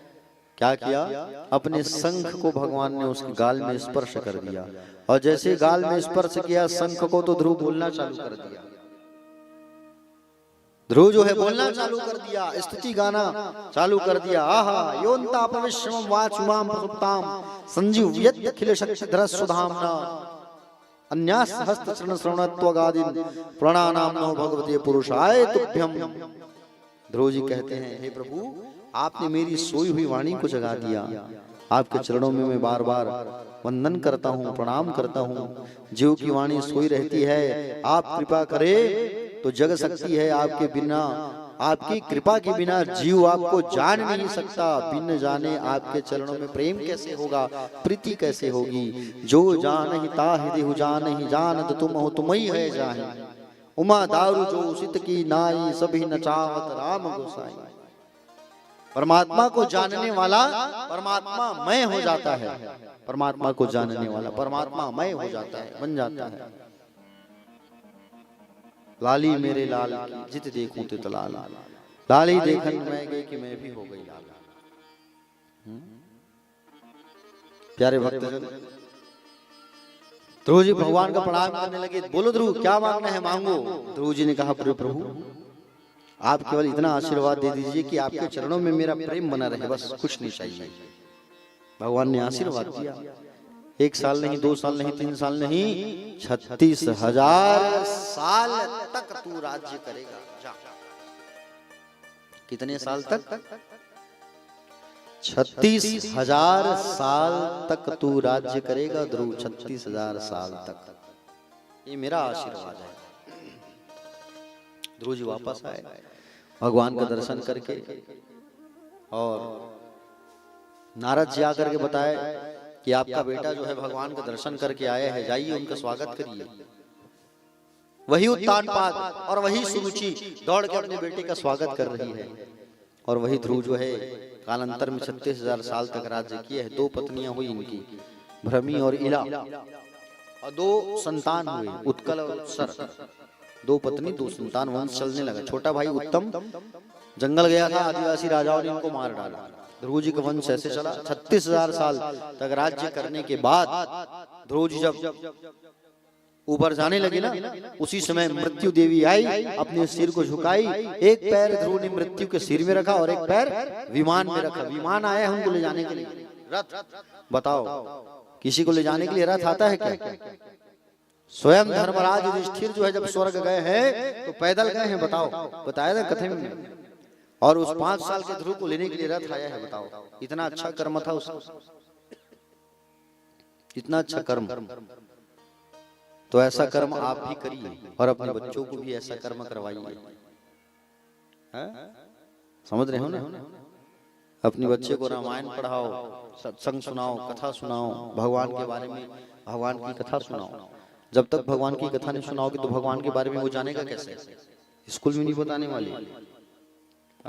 स्कूल में कहोगे कि बताएंगे, नहीं बताएंगे। आजकल स्कूल में संस्कार नहीं मिलता। स्कूलों में केवल पुस्तकी ज्ञान मिलेगा, बाकी ज्ञान तुमको देना होगा। ध्रुव जी महाराज 36,000 साल तक राज्य किए हैं। आज भी उत्तर दिशा में ध्रुव जी टिमटिमाते रहते हैं। ध्रुव नारायण महाराज, इनके वंश में आगे राजा अंग हुए। अंग नाम के राजा हुए। इसकी पत्नी का नाम था सुनीता। राजा अंग हुए जिसकी पत्नी का नाम था सुनीता। संतान नहीं हो रहा था इनका। यज्ञ किया, यज्ञ से यज्ञ भगवान प्रकट हुए खीर का प्रसाद लेकर के। और खीर का प्रसाद लेकर के जैसे ही प्रकट हुए तो पत्नी को दिया गया, सुनीता को दे दो। सुनीता ने अपने माता पिता का ध्यान करके खीर को खाया है, भगवान का ध्यान करके नहीं खाया। मृत्यु और अधर्म का स्मरण करके इन्होंने प्रसाद को खाया। मृत्यु और अधर्म का स्मरण करके, जिसके कारण उसका जो बालक हुआ, बेटा जो उत्पन्न हुआ, वो अधर्मी निकला। इतना अधर्मी कि दुष्ट बन गया, खल निकल गया, मदिरा पान करने वाला, गलत संगति करने वाला। नाम पड़ा वेन। क्या नाम पड़ा? वेन। वेन समझ रहे हो ना? दुष्ट, दुराचारी, बड़ा दुराचारी बालक वेन जो है। और वेन का शिकायत लेके सब आते थे, महाराज आप अपने बेटे को समझाओ, एक बेटा है और एक बेटा है, बहुत अत्याचार करता है ये आपका एक बेटा जो है, संभाल के रखिए आप इसे। जिनके एक सुपुत्र हैं वो भी सतर्क रहे, ठीक है नहीं? एक जन बेटा है कि मुड़ में जन चढ़ा, गड़बड़ हो जाए, ठीक है? हाँ, ज्यादा से लाड़ प्यार कर हुआ, कोनो डांट नहीं लगा हो, चमका हूं नहीं तो मन तू मतलब चमका दी भविष्य में। हाँ, पुत्र को लाड़ प्यार कर रहे हो तो डांट लगाना भी जरूरी है। जेकर जखने जन बेटा हो तीन मन सुन लो, ठीक है? हाँ, और तो दू जन है। बोलो बाकी बिहारी लाल की। हाँ, प्यारे भक्तजन, बच्चे को अगर लाड़ प्यार कर रहे हैं, बच्चे को डांट लगाना भी जरूरी है। खूब डांटो, ताकि डर रहेगा तो वो गलत कार्य करने के लिए सोचेगा, और डर ही नहीं रहेगा तो वो गलत काम करते रहेगा। सब लोग आके शिकायत करने लगे। क्या शिकायत करने लगे सब लोग? बोले महाराज एक पुत्र है, संभाल के रखो। राजा जब समझाता था ना तो उसकी माँ जो है सुनीता जो है रोकती थी, अरे मत डांटो ना, एक बेटा है, मत डांटो। आधा माता जी लोगों का ही हाथ रहता है बच्चों को बिगाड़ने का, है नहीं? माँ के दादी वाह, एक जन नाती है मोर दिन रात मारत हंसते हैं, ऐसे है नहीं? हाँ, मूल्य ज्यादा ब्याज भर मेरी थे, है नहीं? हाँ, के जन नाती है दाई तोर? तीन जन नहीं बैठे रहा, उठ मत, तीन जन। हाँ, मया लगती नहीं। हाँ सही।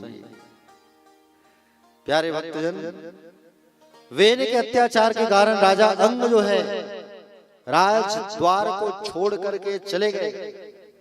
और राज द्वार को छोड़ करके चले गए। कहाँ गए पता ही नहीं चला, कहाँ गए किधर गए कुछ मालूम नहीं चला। जबरदस्ती उस दुष्ट को ही राजा बना के बैठाया गया। अब उसको राजा बना के बैठाया तो ये दुष्ट जो है अपनी दुष्ट प्रवृत्ति करने लगा। राजपाट को चलाने का नियम परिवर्तन हो गया, प्रजा को चलाने का उल्टा नियम हो गया, यज्ञ होना बंद हो गया। संत महात्मा आके समझाने लगे, नहीं मानने लगा। एक दिन 7 ऋषि उतर के आए, 7 ऋषि सप्त ऋषि ब्रह्मांड से आए और आके उसको समझाए, देखो वेद तुम राजा हो तो सही निर्णय से सही नीति से प्रजा का पालन करो, यज्ञ करवाओ, इसे बंद मत करवाओ। राजा ने कहा कि बोले तुम राजा हो कि मैं राजा हूँ? बोले तुम राजा हो तो मेरी बात मानोगे कि अपनी बात मनवाओगे? बोले आपकी बात मानेंगे, लेकिन आप सत्य बात को मनवाओ, गलत बात को नहीं। ये नहीं माना। मेरी पूजा करो, वेनाय स्वाहा, मेरे नाम का यज्ञ करो, वेनाय स्वाहा बोलो। दुष्ट की प्रवृत्ति को देख करके 7 ऋषियों को बड़ा गुस्सा आया, कमंडल से जल निकाल के श्राप दे दिया, मर जा जा। तुरंत मर गया वो। और तुरंत मरा तो उसकी माँ सुनीता उसका अग्नि संस्कार करने के बजाय उसकी लाश को तेल और मसाला में लपेट के रखी थी। वो सप्त ऋषि श्राप दिए हैं तो वो ही आएंगे और आके मेरे बेटे को जिंदा करेंगे। सप्त ऋषियों ने देखा, बोले राजा नहीं है नगर में, चोरी डकैती बढ़ जाएगी, क्या करे? उसके शरीर को चलो मंथन करते हैं मंत्रों से कहे। और मंत्रों से मंथन करने के लिए सप्तऋषि वापस आए, लाश को मंगे सामने रखे, मंत्र फूक फूक के उस लाश में डालने लगे, मंत्र फूक के। अरे ध्रुव का वंशज है ये, कुछ तो अच्छा ही होगा। मंथन किए मंत्रों से एक काला पुरुष पैदा हो गया। उसे राजा नहीं बनाया, जंगल भेज दिया, आदिवासियों का जंगल का राजा बना दिया गया। पुनः मंथन की मंत्र से तो एक स्त्री और एक पुरुष निकले वहां से, दोनों का विवाह कराया गया और दोनों को विवाह करा के उनको राजा बनाया गया। इनका नाम था पृथु। क्या नाम था? पृथु। पृथु नाम था इनका। और उनकी पत्नी का नाम था अर्ची देवी। इन्होंने सुंदर राजपाट राजकोष अपना राज्य चलाया बहुत सुंदर तरीके से। और राजपाट जो है बढ़िया सुंदर तरीके से ये लोग चलाने लगे।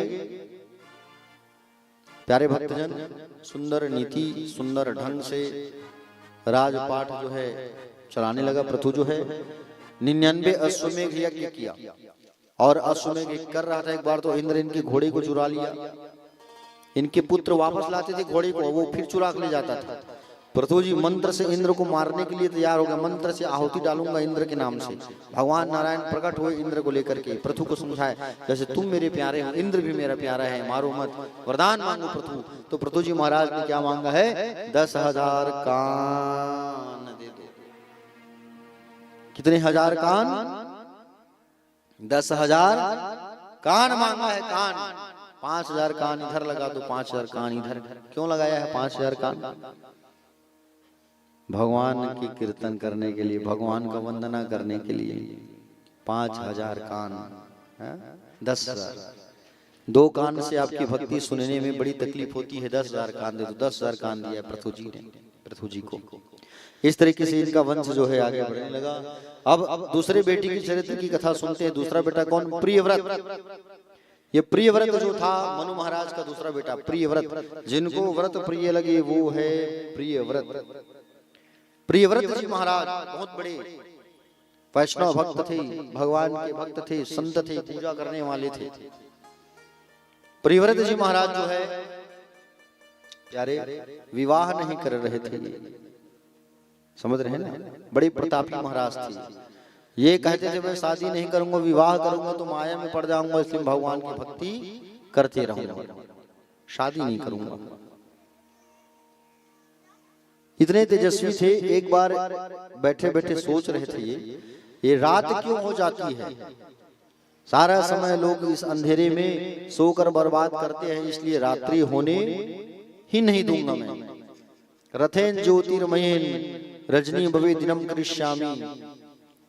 एक सुंदर दिव्यमय रथ का निर्माण कर डाला। किसने? प्रियव्रत ने। इसने सोचा सूर्य नारायण जो है परिक्रमा करते करते सुमेरु में जब जाता है ना तो आधे संसार में अंधेरा छा जाता है। मैं इसके पीछे पीछे जाऊंगा, अंधेरा होने ही नहीं दूंगा। दिव्य ज्योतिर्मय रथ का निर्माण करके पृथ्वी की 7 परिक्रमा कर डाला इन्होंने। उस समय रात नहीं होता था। सोचो आप, अभी रात होता है कि नहीं? अभी तो रात हो रहा है। उस समय रात होना बंद हो गया था। बताओ, दिन ही दिन रहता था। आदमी खाए कब, सोए कब, क्या करे? 7 परिक्रमा जहां किया है पृथ्वी की, तो पृथ्वी की परिक्रमा इन्होंने किया है। तो जहां जहां पे इसके चक्का जो है, इसका चक्का धसा है, गड्ढा हुआ है, तो मिट्टी ऊपर आया। तो मिट्टी जो ऊपर आया वो द्वीप बन गया और नीचे जो गड्ढा हुआ वो सागर बन गया। 7 सागर और 7 द्वीप का निर्माण हुआ। हिंद महासागर, अरब सागर, प्रशांत महासागर, सुने हो ना नाम? जम्मू द्वीप, शालमली द्वीप, पुष्कर द्वीप, क्रौंच द्वीप, ये द्वीपों का निर्माण हुआ है। ब्रह्मा जी आकर के समझाए हैं पुत्र तुम ऐसा काम मत करो। जहां पर विषयी लोग जो हैं रात में विश्राम करते हैं, वही योगी जन समाधि लगा करके अपना समय का उपयोग करते हैं। प्रकृति प्रदत्त वस्तुओं का को अच्छा या बुरा तो हम लोग बनाते हैं। सब्जी में नमक डालना आज अगर भूल गए तो स्वाद बिल्कुल बिगड़ गया, भोजन खराब हो गया। सब लोगों ने रोका टोका। घर में सब्जी में नमक डालना भूल जाते हो तो सब्जी बर्बाद होता है कि नहीं होता है? स्वाद बिगड़ जाता है। हा?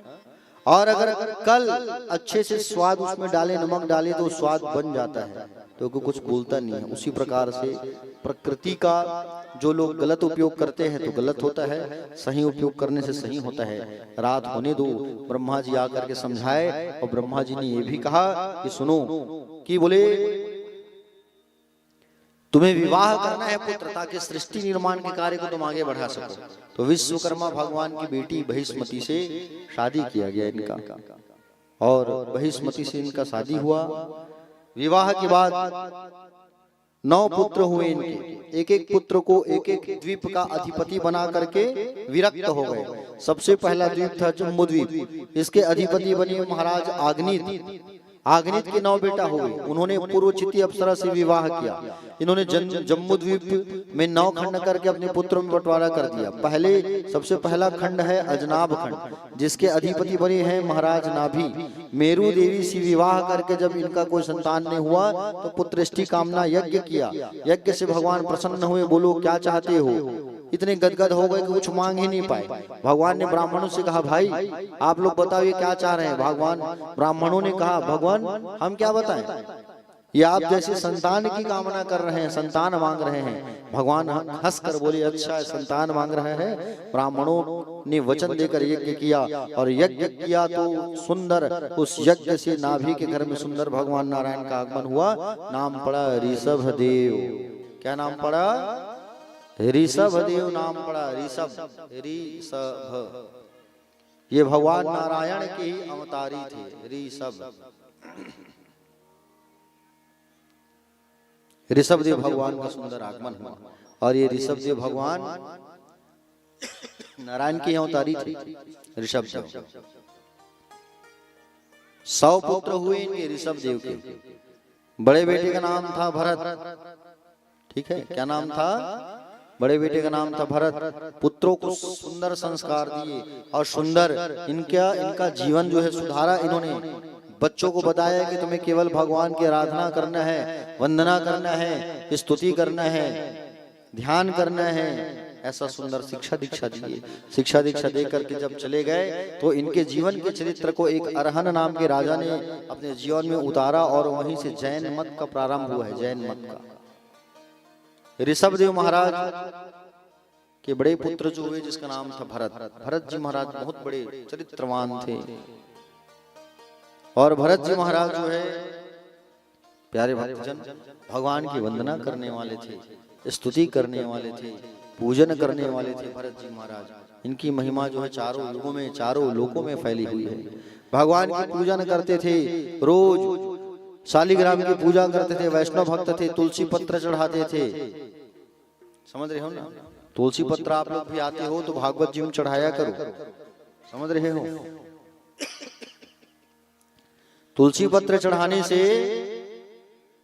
स्वर्ण दान माना गया है इसे। जितना तुलसी तुम भागवत जी में चढ़ाओगे उतना ही तुमको स्वर्ण दान का फल मिलेगा, सोने के दान का। सोना तो हम खरीद सकते नहीं, 80,000 तोला चल रहा है कि नहीं? 85-80 हजार थोड़ी कोई खरीद के दान करेगा। तो कम से कम घर के आंगन में तुलसी है, उसी चढ़ा सकते हो तोड़ के। है तुलसी कब कब नहीं तोड़ना चाहिए। आज वो माता जी कह रही थी कि बोले महाराज जी मैं फूल से तोड़ डाली हूँ तुलसी करके। घबरा पारा वाली नोनी जो है, गलती से अगर टूट गई है तो कोई बात नहीं, भूल से अगर गलती हो गई तो भगवान क्षमा कर देते हैं। लेकिन जानबूझ के अगर तोड़ते हैं हम, अमावस्या के दिन, पूर्णिमा के दिन, रविवार के दिन, द्वादशी में और ग्रहण में, इन 5 दिनों में तुलसी नहीं तोड़ना चाहिए। तुलसी को अगर इन दिनों में तोड़ लिए, द्वादशी, पूर्णिमा, अमावस्या, रविवार और ग्रहण में, तो ये मान कर चलो भगवान विष्णु के मस्तिष्क को छेद करते हैं हम अगर तोड़ते हैं तो, इसलिए नहीं तोड़ना चाहिए। तुलसी पत्र जो है जब ग्रहण करते हो तो उसे दांत से चबाया मत किया करो, अंदर गटक लिया करो। तुलसी कितने प्रकार की होती है? रामा तुलसी, श्यामा तुलसी, दावना तुलसी। दावना तुलसी की उत्पत्ति कैसे हुई है बताओ? पुरी में एक राजा हुआ करते थे, जगन्नाथपुरी में। गए हो ना पुरी आप लोग? जगन्नाथपुरी में एक राजा हुआ करते थे जो भगवान जगन्नाथ जी के बहुत बड़े भक्त थे, खूब सेवा करते थे और जगन्नाथ जी में रोज प्रसाद भोग लगवाते थे। एक दिन जगन्नाथ जी ने सोचा कि बोले मैं इस राजा का परीक्षा लूं। जगन्नाथ जी खुद पुजारी का रूप बना के प्रसाद लेके आए, राजा को प्रसाद देने लगे। उसमें राजा कुछ लिख रहे थे ना, तो इस हाथ से प्रसाद ले लिए, बाएं हाथ से, और बाएं हाथ से प्रसाद लिए। बाद में राजा ने सोचा मैं बाएं हाथ से प्रसाद लिया हूँ, इतना बड़ा मैं अहंकारी हो गया हूँ, आज मैं जगन्नाथ जी का प्रसाद बाएं हाथ से लिया हूँ, ये हाथ तो मेरा कटना चाहिए, काट दूंगा इस हाथ को। मंत्री से कहा काट दो मेरे हाथ को। अरे दाहिने बाएं हाथ से प्रसाद दिया मैं। मंत्रियों ने मना कर दिया, राजा हम कैसे अपने हाथ को काटेंगे, मना कर दिया, नहीं काटेंगे। और राजा ने दिमाग लगाया, ये लोग तो ऐसे नहीं काटेंगे, मैं ही कुछ दिमाग सोचूं। मंत्री से कहा, मंत्री जी मेरे कमरे में ना कोई भूत आता है और खिड़की की तरफ ऐसे हाथ को डालता है, ऐसे से मुझे डराता है। आज एक काम करना, आप मेरे कमरे में सोना, मैं आपके कमरे में सोऊंगा, और मेरे कमरे में आप सोएंगे और कहीं वो फिर भूत आया तो उसके हाथ को काट देना। राजा ने वैसे ही किया, मंत्री को सुला दिया अपने कमरे में, पीछे से जाके खिड़की से हाथ डाल के डराने लगा। मंत्री ने देखा वाकई में भूत का हाथ है, काट दिया हाथ। हाथ कटा तो राजा चक्कर आ गया, बाहर गिर पड़े। बाहर सब जाके देखे, अरे सुबह राजा है, हाथ कटा है। राजा की बलिदानी देखो, जगन्नाथ जी के लिए हाथ कटवा दिया इसने। भगवान जगन्नाथ जी स्वयं प्रकट हो गए, कहे राजन तुम्हारे जैसे मैं राजा नहीं देखा हूं। भगवान जगन्नाथ जी ने उसके हाथ को फिर से जीवित कर दिया, नया हाथ दे दिया उनको, और कहा कि जो तुम्हारा कटा वाला हाथ है उसे यहीं गड्ढा खोद के गाड़ो। गड्ढा खोद करके जब गाड़े तो वहीं से दावना तुलसी उत्पन्न हो गई, और आज भी पुरी में उसी दावना तुलसी से ही उनको भोग लगाया जाता है। बोलिए जगन्नाथ जी भगवान की। जगन्नाथ जी में भगवान को कालिया कहा जाता है पुरी में। आइए जगन्नाथ जी का एक भजन लेते हैं। हमारे प्रभा बाबू जो है आज छुट्टी में है, मुझसे विशेष निवेदन किए थे।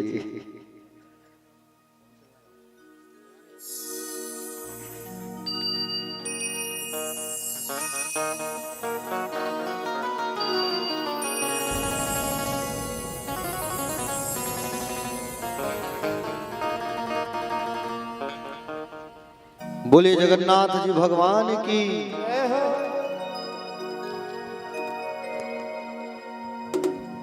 हाय रे कै मोहनी लागी छे, ओ हाय रे कै मोहनी लागी छे।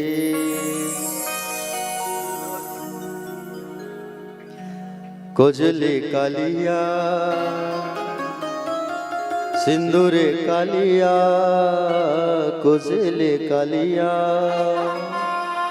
सिंदूरे कालिया, मोते तो सबू कोला कोला दिसू छे। हाय रे काय मोहनी लागी छे।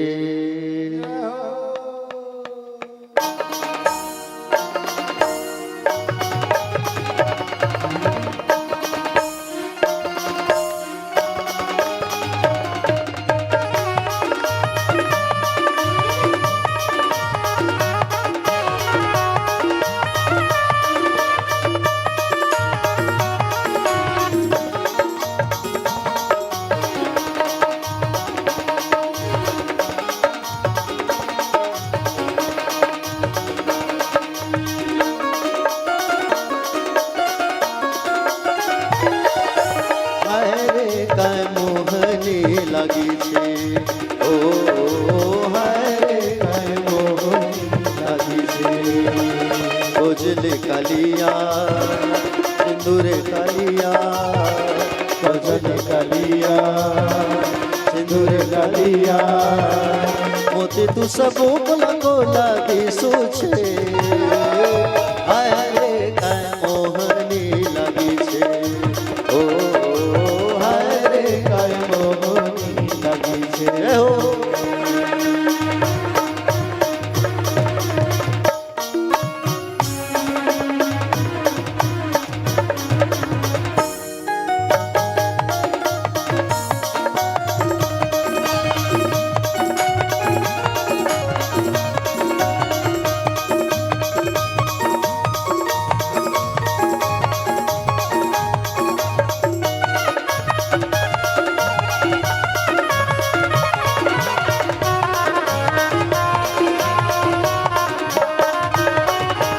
लालो टोह टोह मोरू की हंसी, मुनुट जाए सी चोले।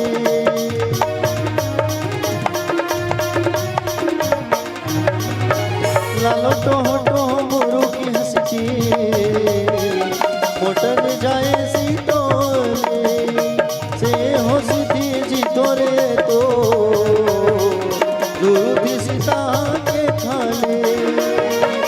ताकि देख ल दिनो दहर भी कोल मोत लागो छे हाय रे काय मोहनी लागी छे ओ हाय रे काय मोहनी लागी छे जय हो बोलो जगन्नाथ भगवान की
उजले कलिया सिंदूरे कलिया उजले कलिया सिंदूरे कलिया मोते तू सबो कोला कोला दिसुछे हाय रे काय मोहनी लागे छे बोल जगन्नाथ भगवान की राधे राधे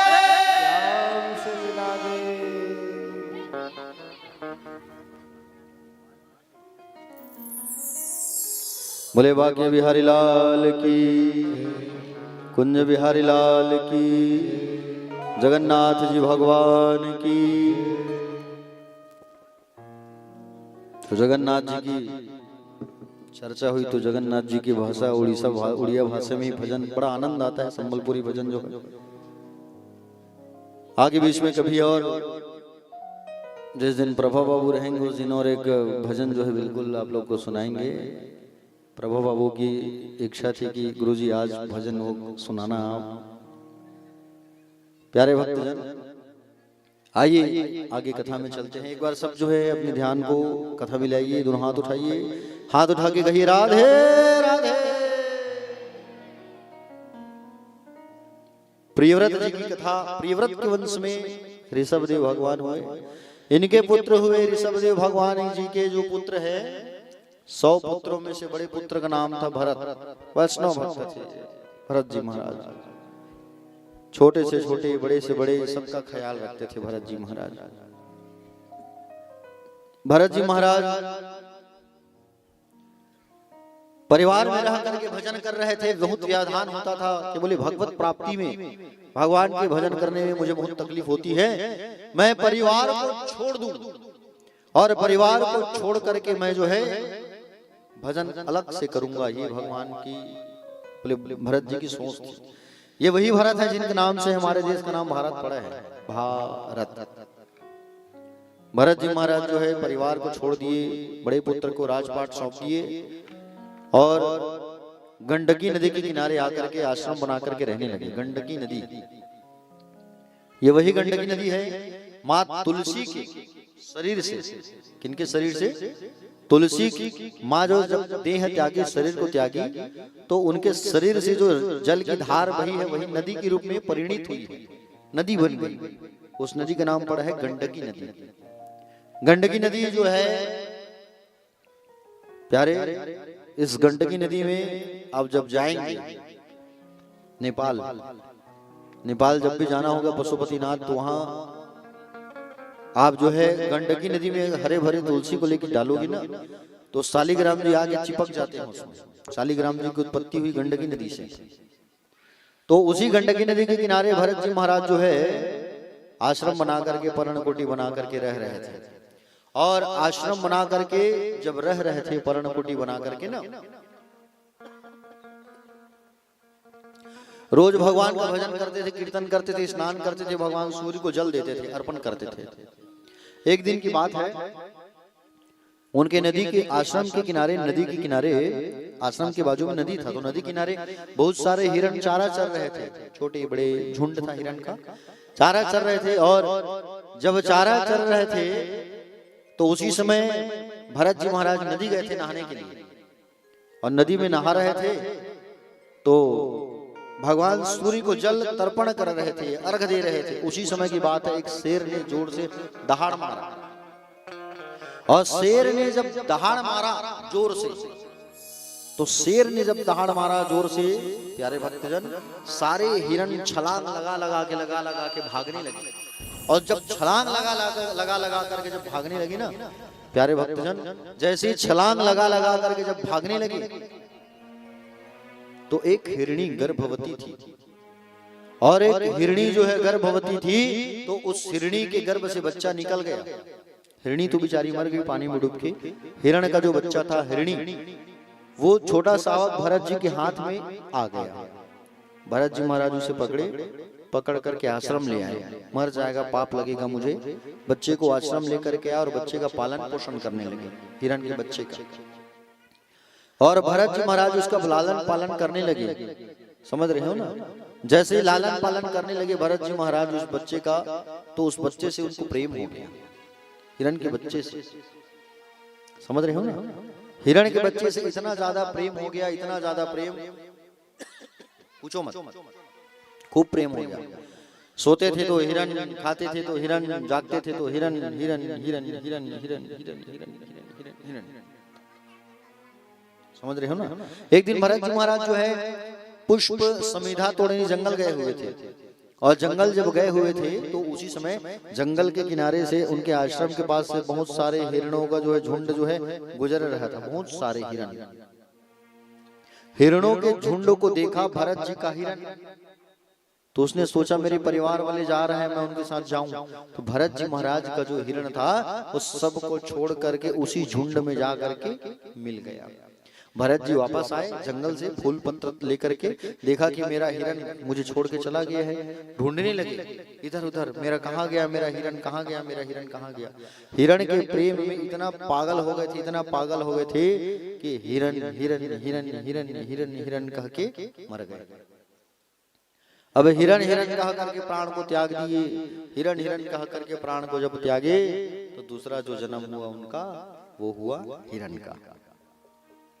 अंतिम समय में, अंत समय में आप जिनका स्मरण करते हो ना, आप जिनका स्मरण करोगे अंतिम समय में आपको उसी का जन्म मिलता है। ठीक है, इसलिए अंतिम समय में भगवान का स्मरण किया करो। अब हिरन का जन्म मिला उनको, अब हिरन का जन्म मिला तो फिर भी उनको पूर्व जन्म का सब बात मालूम है। मैं भरत हूं, सूखे सूखे पत्तों को खा खा के मर गया। तीसरा जन्म हुआ ब्राह्मण परिवार में, अंगिरा गोत्र वाले ब्राह्मण परिवार में तीसरा जन्म हुआ उनका।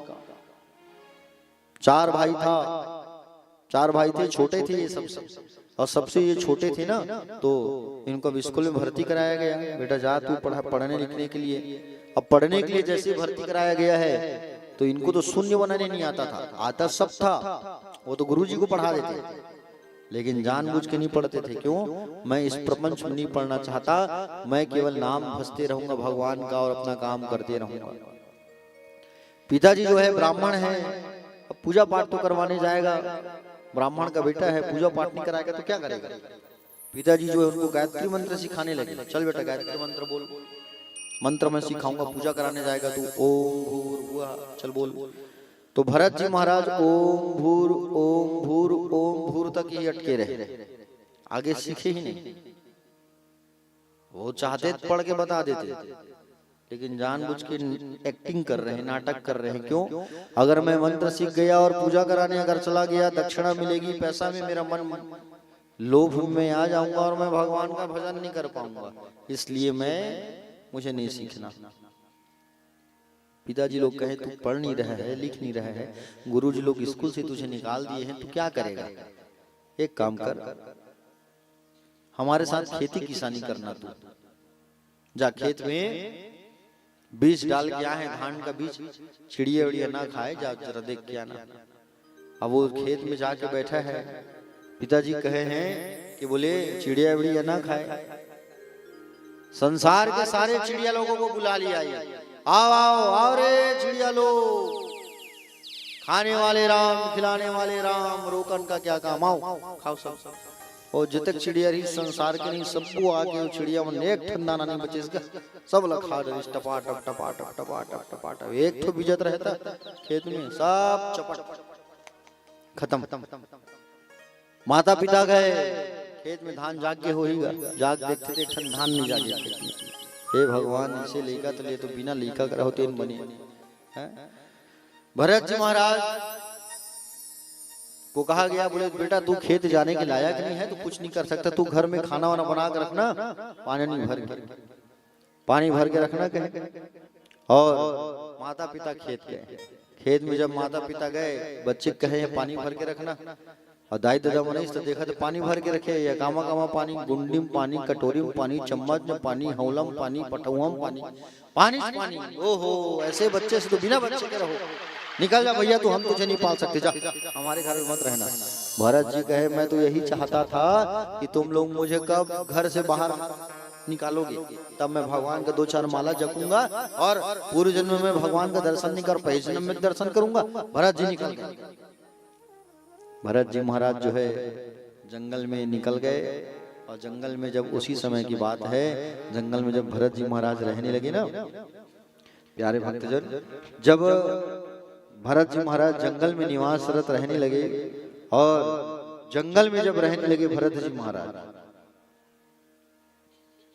तो उसी समय वहां एक सिंधु सौवीर देश के राजा रहु कपिल मुनि के आश्रम जा रहे थे, ज्ञान की चर्चा करने, ज्ञान की बात सीखने।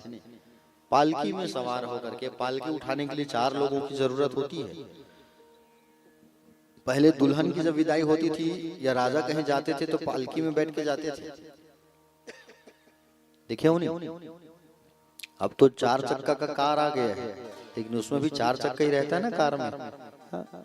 एक पालकी उठाने वाले की तबीयत खराब हो गई, राजा ने कहा, राजा रहू ने, जाओ भैया जंगल से किसी को उठा के लाओ पालकी पकड़ने के लिए। राजा के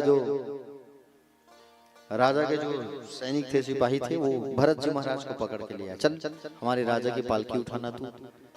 और पालकी को पकड़ करके चलने लगा। ये कौन? भरत जी महाराज पालकी को पकड़ करके चलने लगे। और उसी समय पालकी को पकड़ के चलने लगे तो भरत जी ने देखा बहुत सारे छोटे छोटे चींटी वीटी हैं यहाँ पे, चींटियों का झुंड है, और चींटियों का झुंड है यहाँ पे बहुत सारा। ऐसा देखा तो भरत जी महाराज पालकी को पकड़ के कूद गए। मार्ग में फिर देखे राजा का सिर टक से लगा।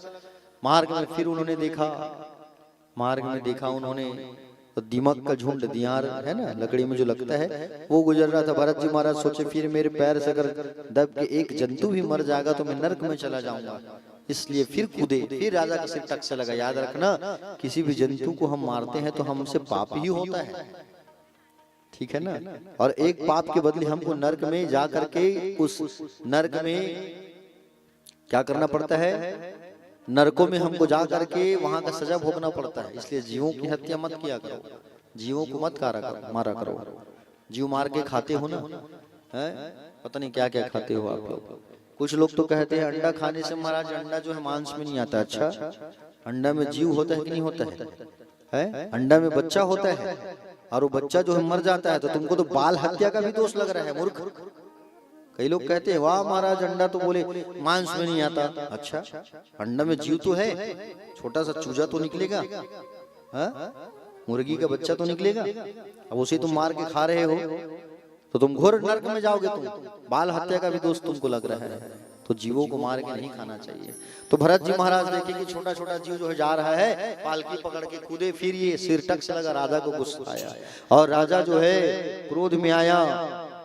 क्रोध में आकर के कहा, अरे कहारो, पालकी पकड़ने वालों को कहार कहा जाता है। तुम लोग जो है ढंग से चल रहे हो कि नहीं चल रहे हो? कौन कूद रहे बार बार? क्रोध बढ़ गया राजा का। सिपाही ने बताया कि बोले महाराज ये नया नया जो आया है वो कूद रहे हैं बार बार। राजा ने कहा, ए मतवाले, तू जानबूझकर नाटक कर रहा है ताकि तुझे मैं भार मुक्त कर दूं? बहुत अच्छी तरह जानता हूं दंड देना, ऐसा दंड दूंगा सोचते रह जाएगा तू। जड़ भरत जी चुप थे। जड़ भरत जी सोचने लगे ज्यादा चुप रहूंगा तो ये बोलते जाएगा, मुझे बोलना पड़ेगा। तो भरत जी महाराज जो है बोलने लगे। क्या बोले भरत जी महाराज? हे राजा, तुम किसी दंड देने की बात कर रहे हो? तुम मुझे दंड क्या दोगे? क्योंकि ना मैं तो पतला हूँ, ना मोटा हूँ, ना पैदा हुआ हूँ, ना ही मरता हूँ। ये मोटा होना, पतला होना, पैदा होना, मरना, ये सब देह की धर्म है। मुझ आत्मा में कोई द्वंद्व घटित नहीं है। जायते अस्ति विप्रीण मते वर्तते अपक्षीयते वनश्यति। ये शरीर की क्रियाएं है महाराज, वहाँ देह में होती है, आत्मा में थोड़ी होती है। तो आप मारोगे मेरे शरीर को, आत्मा को आप नहीं मार सकते मेरी। राजा ने देखा बड़ी बड़ी ज्ञान की बात कर रहे हैं भैया, ये कौन है? ये झांकू जरा। झांक के देखा तो कंधा में, उनके कंधे में जनेऊ जो है लटका हुआ था। जान लिया ये साधारण वाला, साधारण नहीं है भैया। ये उतर गए रथ से, बोले महाराज कौन हो आप? तुम जहाँ के राजा हो, मैं पूरे खंड का राजा था, पूरे देश का। मेरा नाम भरत है। चरणों में गिर गए, भरत महाराज मुझे क्षमा कर दो, आप मुझे धर्म उपदेश दीजिए। मैं जा रहा हूँ कपिल जी के आश्रम, लेकिन अब मैं वहां नहीं जाऊंगा, आपसे सीखूंगा। और उनसे सीखने लगे। उसी जंगल में बोले आदिवासियों का सरदार रहता था। जंगल में आदिवासी राजाओं का सरदार। वो आदिवासी राजाओं का जो सरदार था, उसकी एक मन्नत थी कि मैं नर बलि करूं। क्या करूं? नर बलि। एक पुत्र होने पर मैं नर बलि करूंगा, और एक पुत्र हो जाने पर मैं नर बलि करूंगा। ऐसा उनके मन में विचार था। एक बेटा हो गया उस सरदार को, नर बलि करना है। नर बलि मतलब मनुष्य की बलि, आदमी की बलि। माँ काली के मंदिर में मैं नर बलि करूंगा। अपने सिपाहियों से कहा, जाओ सिपाहियों, किसी आदमी को ढूंढ के लाओ, गला काटेंगे उसका, बलि चढ़ाएंगे माँ काली में, माँ काली को खुश करने के लिए। और उनके सिपाही चले गए कहाँ? भरत जी महाराज को ढूंढ के ले आए। और भरत जी महाराज को जब ढूंढ करके लाए उनके सिपाही लोग, भरत जी महाराज तो कुछ बोलते नहीं थे। उसे 4 झापड़ मार भी दोगे तो वो तुमको 1 झापड़ नहीं मारता, ऐसा था। जड़ के समान रहते थे, इसलिए उसका नाम था जड़ भरत। शांत चुप मौन। भरत जी को पकड़ के माँ काली के मंदिर में ले आए।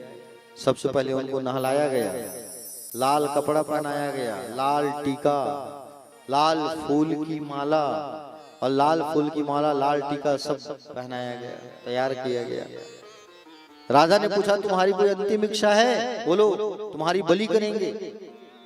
भरत जी ने कहा बोले माँ काली के चरणों में जाके एक बार प्रणाम करना चाहता हूँ, पूजा करना चाहता हूँ भैया। बोले ठीक है जाओ पूजा करके आओ, फिर तुम्हारी बलि करेंगे। भरत जी गए और माँ काली की वंदना करने लगे, आरती करने लगे, पूजा करने लगे माँ काली की। आओ हम सब भी माँ की वंदना करते हैं, काली मैया की, भगवती की पूजन करते हैं एक भजन के माध्यम से।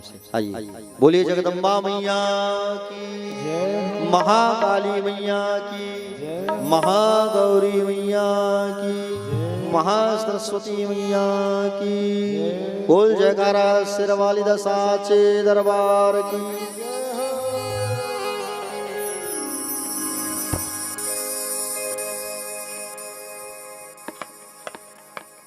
या देवी सर्वभूतेषु काली रूपेण संस्थिता नमस्तस्यै नमस्तस्यै नमस्तस्यै नमो नमः। या देवी सर्वभूतेषु काली रूपेण संस्थिता नमस्तस्यै नमस्तस्यै नमस्तस्यै नमो नमः।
राधा पर धरे हाथ में रूप के बिगड़ाली राधा पर धरे हाथ में रूप के बिगड़ाली जय हो काली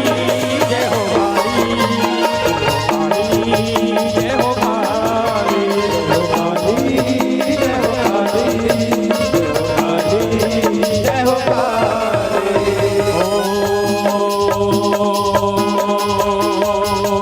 दुर्गा दुर्गा दुर्गा दुर्गा साथ दुर्गा दुर्गा मोधारण दुर्गा दुर्गा महा दुर्गा ज्ञान दाना दुर्गा देने वाला दुर्गा लोक दुर्गा स्वरूपी दुर्गा प्रदा दुर्गा विद्या दुर्गा सिद्धा दुर्गा ज्ञान भासनी दुर्गा साधनी दुर्गा दुर्गा दुर्गा स्वरूपी दुर्गा स्वतंत्री दुर्गा युद्धधारणी दुर्गा दुर्गा दुर्गा ईश्वरी दुर्गा ईश्वरी दुर्गा दुर्गा दुर्गा दुर्गाधारणी श्यामावाली नमोस्तु दुर्गा मनसा पठित सर्ववाणी अधर्मस्य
उतार के तुम उतारे वाले चलाओ, उतारो नहीं उतरे हैं?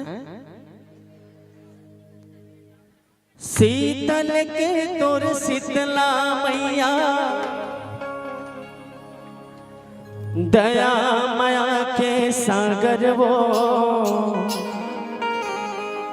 दया माया के सागर, शीतल के मोर शीतला मैया, दया माया के सागर वो, दया माया के सागर। मैया लनी दया बैना, मैया लनी दया बैना, पावन चले पुरवैया, मैया लनी दया बैना, पावन चले पुरवैया, मैया लनी दया बैना। मैया लनी दया बैजी, मैया लनी दया बैना, पावन चले पुरवैया, मैया लनी दया बैना। पावन चले पुरवैया, मैया लनी दया बैना।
बोले बाके बिहारी लाल की। चले एक बार दोनों हाथ उठा के बड़े भाव से प्रेम से आनंद होकर के जयकार लगाइए भगवान का। बोले भागवत भगवान की। ओहो, आज कौन कौन उपास होते हैं ना बताओ। चलो आज इतवार के उपास थोड़ी है। अरे कम से कम मोहल जय बुलाओ, घर में जा जय जय की चिल्लाओ। तुम लोग पगला हो गए, पगली हो गई कहीं तोर घर वाले हैं। और यहाँ कम से कम जयकारा लगाओगे यहाँ कम से कम, तो लोग कहेंगे कि कम से कम भगवान के पंडाल में इतना जोर से जयकारा आ रहा है आवाज है। चलो बोले भागवत भगवान की, जगदम्बा मैया की।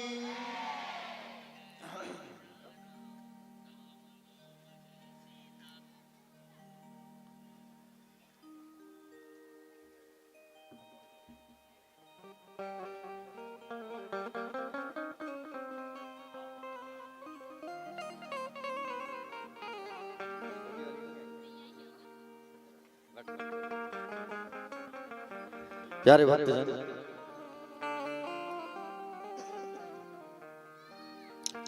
भरत जी महाराज को नहलाया गया, धुलाया गया, माँ काली के पास भेजा गया। और माँ काली के पास जैसे ही गए, वंदना करने लगे, ध्यान करने लगे। जैसे ही माँ भगवती उमा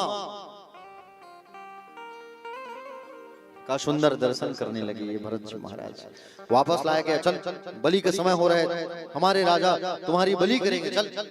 और जैसे ही बलि करने के लिए उनको पकड़ के लाए भरत जी महाराज को। कथा में आ जाओ, बात मत करो। भरत जी महाराज को वापस जब लाए पकड़ करके बलि करने के लिए, उसी समय जैसे ही काटने वाले थे तलवार में भैया, उसी समय आदि शक्ति माँ भद्रकाली प्रकट हो गई और उस आदिवासी राजा के सिर को धड़ से अलग काट दिया। दुष्ट, तू मेरे भक्त को परेशान कर रहे हैं। भरत जी कौन है? भरत जी कौन है? ऋषभ देव भगवान के बेटे हैं। ऋषभ कौन? नारायण के ही अवतार है। काली कौन है? लक्ष्मी ही तो काली है। और सुंदर भरत जी महाराज को दर्शन दिया और दर्शन दे करके कृतार्थ किया। और कृतार्थ करके भरत जी महाराज जो है प्यारे भक्तजन, मां का दर्शन करके वापस चले गए। आगे हम सब जो है कथा में आगे सुखदेव भगवान जो है नरकों का वर्णन यहाँ पर किया गया है। नरक जानते क्यों नहीं जानते हो? नरक पृथ्वी से 99,000 योजन नीचे यमराज का नगर है। 99,000 योजन नीचे, इस पृथ्वी से नीचे। एक योजन में 14 से 16 किलोमीटर की दूरी होती है, एक योजन में। और 99,000 योजन। अब सोचो, यमराज का नगर है, उस नगर का नाम है संयमनी पुरी। संयमनी, समझ रहे हैं? 4 दरवाजा है यमराज के यहाँ जाने के लिए, पूर्व, पश्चिम, उत्तर, दक्षिण। पूर्व, पश्चिम और उत्तर से वही लोग जाते हैं जिन्होंने जीवन में एक झूठ नहीं किया है, जीवन में कभी पाप नहीं किया है, जीवन में कभी संपत्ति चोरी नहीं किया है। समझ रहे हो ना? हाँ, वही लोग जाते हैं 3 दरवाजे से। और जीवन में जिन्होंने हर पल झूठ बोला है, हर पल चोरी किया है, हर पल निंदा किया है, वृक्षों को काटा है, जीवों की बलि किया है, माँ बाप से ऊंची आवाज में बात किया है, गुरु से आवाज में बात किया है, परोपकार का जिसने काम ही नहीं किया, दान दूंगा कह करके जो दान नहीं दिया, दान किए हुए वस्तु को पुनः दान कर दिया, ऐसे ऐसे लोग जो है नरकों में जाके गिरते हैं। जो प्राणी पर संपदा का हरण कर लेता है, पर स्त्री का हरण कर लेता है, बच्चों को हरण कर लेता है, यमदूत उसे तामिस्त्र नाम के नरक में ले जाके पटक देते हैं। तामिस्त्र मतलब ताम्र की भूमि, ताम्र के समान आग से लाल रहती है धरती, वहां पटकते हैं, उबलना पड़ता है आग में। सोचो, जो जीवों को काट करके मांस खाते हैं, भक्षण करते हैं, उन्हें कुंभी पाक नाम के नरक में जाना होता है। खोलते हुए तेल की कढ़ाई में झांक दिया जाता है। घर में आए हुए अतिथियों को, अतिथि मतलब मेहमान, सगा, पहुना, घर में आए हुए अतिथियों को जो क्रोध भरी निगाह से देखता है, ये दगा, ये सगा नहीं, दिन रात आते थे गो, महीना में एक बार आई जाते भैया, जाए गलो नहीं है, खाली दिन रात हमरे छे हाई ओढ़ल दे रही। अतका महंगा हो गई, सभी चीज है, सामान है, एक से खाए की डिमांड करते। हाँ, इसने कोनो कह दू नहीं तो तुम कहाँ जाओ बताओ? यहाँ लिखा हुआ है भागवत में कि वज्रतुंड नाम के नरक में जाना पड़ता है। जो अतिथियों को ये कहते बार बार आते हैं, ये ऐसा कर करके, हाँ, कई जन हम ही मन लगे है, तू तो महाराज का खाली आ जाते हमारे यहाँ बार बार, ऐसे कही जाना बंद कर देता है। हम आजकल कोनो को समझ नहीं रहा है। हाँ, दीदी मना है बेचारी, मन बुला बुला थक जाते हैं। हमारे घर ले अभनपुर मंदिर से कत दूर है। सोनी दीदी लोग आए हुए हमारी बढ़िया कथा सुंदर भी वहां से करके आए हैं, बुला बुला थक जाते, बुलाना छोड़ दी बेचारी मन, भाई भैया ताबी नहीं करे। तो अतिथियों को जो क्रोध भरी निगाह से देखते हैं, उनको वज्रतुंड नाम के नरक में ले जाया जाता है। वहां जीव के आंख को, मतलब आप अतिथियों का अगर अपमान किए हो तो आपके आंख को बड़े बड़े गिद्ध निकाल करके खाएंगे उस नरक में। ऐसे ऐसे नरकों का वर्णन सुंदर करने लगे भगवान सुखदेव जी। नरकों का वर्णन सुन करके राजा परीक्षित डर गए। राजा परीक्षित जी कहे, बोले प्रभु इन नरक में मुझे ना जाना पड़े, ऐसा कोई उपाय बता दो आप। तो कहा कि बोले एक ही उपाय है, बोले भगवान का नाम। नरक में अगर जाने से बचना है तो भगवान का नाम उच्चारण करो। तो कोई उदाहरण बताओ प्रभु। तो उदाहरण बताया सुखदेव भगवान ने राजा परीक्षित को। कौन सा उदाहरण? अजामिल की कथा। अजामिल की कथा सुने हो ना? कितने लोग सुने हो? अरे बाप रे, नहीं सुने इनके दिसगा अतिकला बारी मारते मन में आज जाने हैं। पिछले साल यही में सुनाए हम कथा ला, अजामिल की कथा लो नहीं सुने महाराज का हाथ ले। मन तो बदनामी करवा दी तू वाले महाराज की। कोनो पूछ दी अजामिल का चरित्र सुनाओ कि वाह महाराज सब ल बतेस गा उहिच नहीं बतेस। हाँ ऐसे की तू मन है।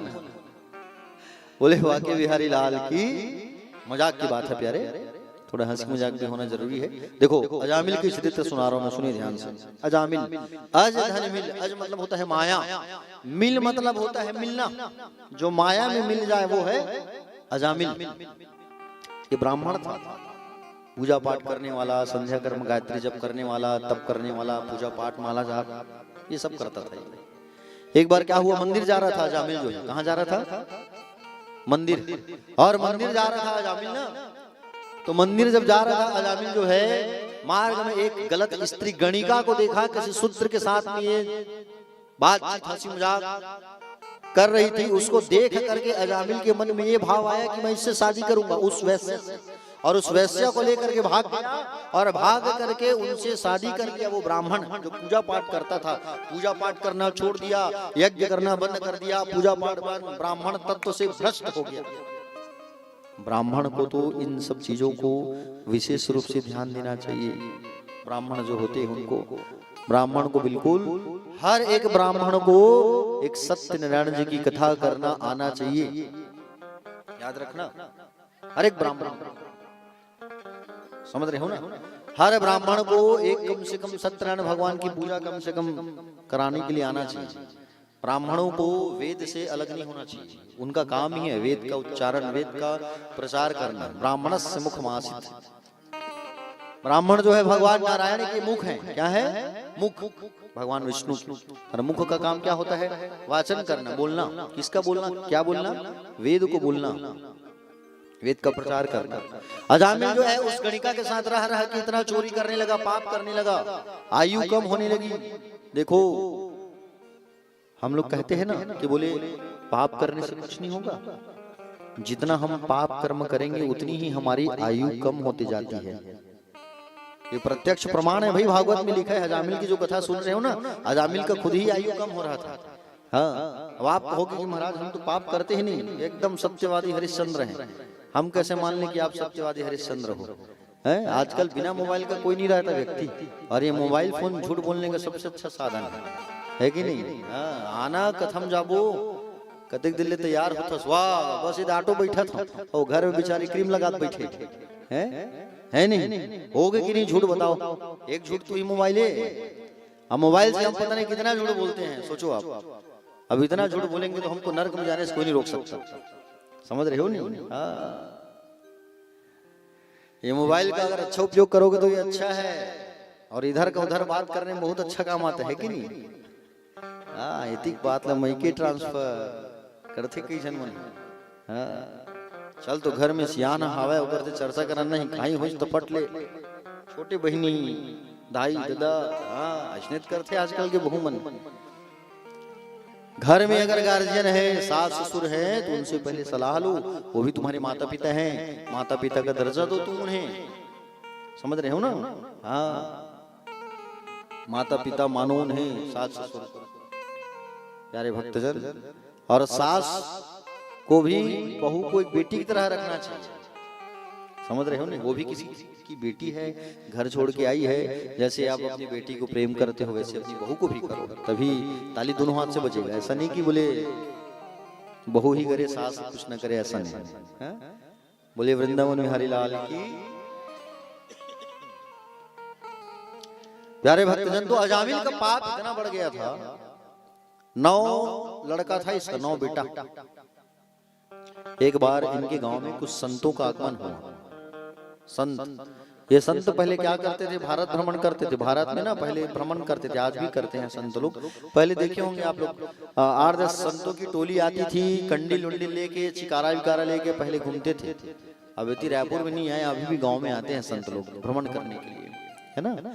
तो अजामिल के गाँव में जब आए संतगण भ्रमण करने के लिए, और अजामिल के यहाँ जब आए, अजामिल के गाँव में, तो गांव वालों से पूछा भैया कोई ब्राह्मण का घर है यहाँ पे? तो गांव वालों ने जानबूझ करके अजामिल के घर का पता बता दिया। वो अजामिल के घर जाओ, दुष्ट के घर का पता बता दिए। संत वहां गए, दरवाजा खटखटाया, अजामिल की पत्नी बाहर आई। अजामिल नहीं था उस समय। देवी सूखे चावल चाहिए हमको भोजन बनाने के लिए, रात हो चुकी है, होगा तो दे दो। वो ला के दी सूखे चावल, और ला के देती हो, कहती जल्दी चले जाओ, मेरे पति बहुत डेंजर हैं, वो आएंगे तो आपको बहुत दंड देंगे, कुछ भी बोल देंगे। संत चले गए। संत लोग देखते थे रोज के अजामिल चोरी कर करके पैसा लाता था और उस गणिका को देता था। संत जब जाने लगे, एक दिन की बात है, संत जब जाने लगे तो अजामिल के घर पे आए और उसकी पत्नी को कहे, सुनो बहन, सुनो बेटा, तुम्हारा एक और संतान आने वाला है, गर्भवती हो तुम? बोले हाँ। गर्भ से अगर बेटा हो गया तो उसका नाम तुम रख देना नारायण, यही मैं तुमको बोलने आया हूं। संत वहां से चले गए। अजामिल का एक बेटा हुआ। अजामिल का एक पुत्र हुआ, छोटा पुत्र, जिसका नाम रखा गया नारायण। क्या नाम रखा गया? नारायण। और उसको, अजामिल को अपने छोटे बेटे से बहुत प्रेम था, नारायण से। समझ रहे हो ना? एक दिन की बात है, यमराज के जो दूत है वो आए, ध्यान से सुनना। यम के दूत आए अजामिल को लेने के लिए, और यम के जब दूत आए अजामिल को लेने के लिए, गले में फांसी का फंदा डाल के खींचने लगे, चल चल तेरी बारी आगे जाने की। उसी समय जब यम के दूत खींच रहे हैं, चल चल चल ले जाने के लिए, उसी समय ये अजामिल जो है छोटे बेटे को 3 बार याद किया है, 3 बार, नारायण नारायण है नारायण, बेटा नारायण। और जैसे नारायण नारायण चिल्लाए, नारायण के दूत आए, और नारायण के दूत आए और यमराज के दूतों को कहे छोड़ो अजामिल को। यम के दूत कहे, बोले तुम कौन होते हो छुड़ाने वाले? बोले हम भगवान के पार्षद हैं, इसने हमारे भगवान का नाम लिया है, इसने हमारे भगवान का नाम लिया है, छोड़ो इसे। बोले ये आपके भगवान का नाम नहीं लिया है, ये जो है अपने पुत्र का नाम लिया है।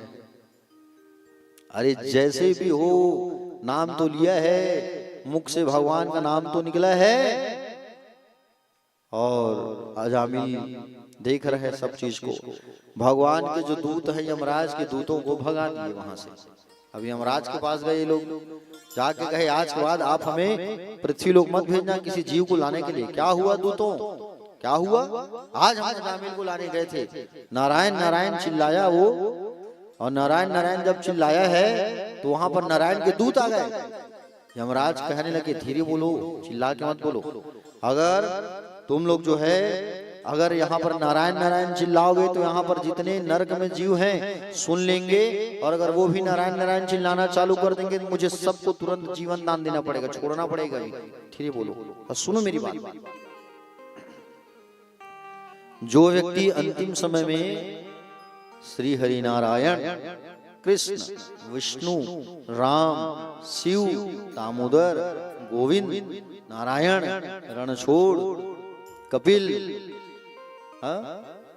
समझ रहे हो ना, परशुराम, नरसिंह,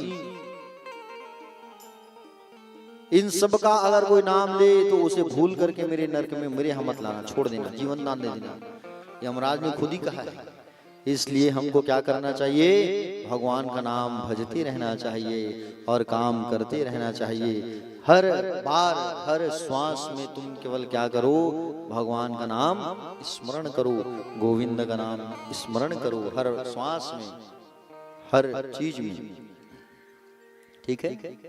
कभी राम बन के, कभी श्याम बन के, चले आना प्रभु जी चले आना। कभी राम बन के, कभी श्याम बन के, चले आना प्रभु जी चले आना। कभी राम बन के, कभी श्याम बन के, चले आना प्रभु जी चले आना। कभी राम बन के, कभी श्याम बन के, चले आना प्रभु जी चले आना।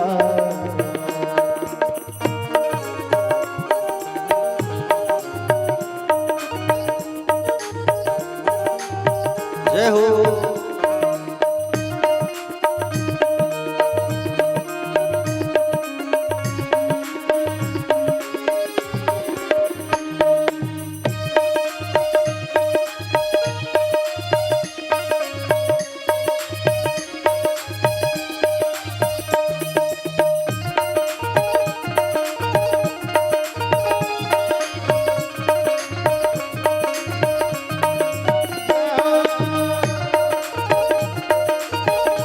जय हो।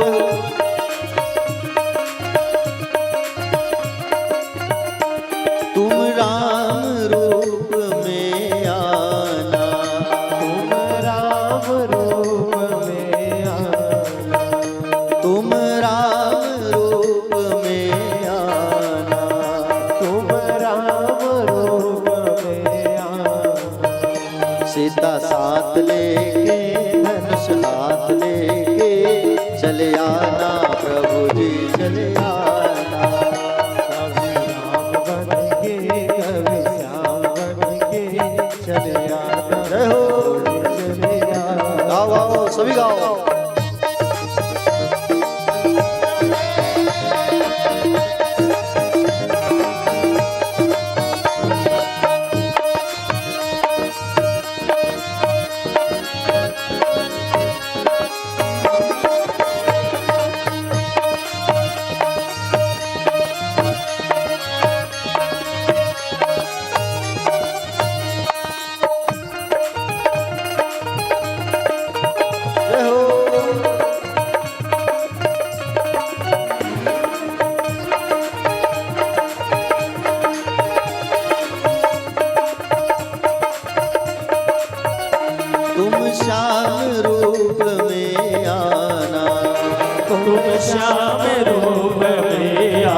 बन के कभी श्याम बन के चले आना प्रभु जी चले आना।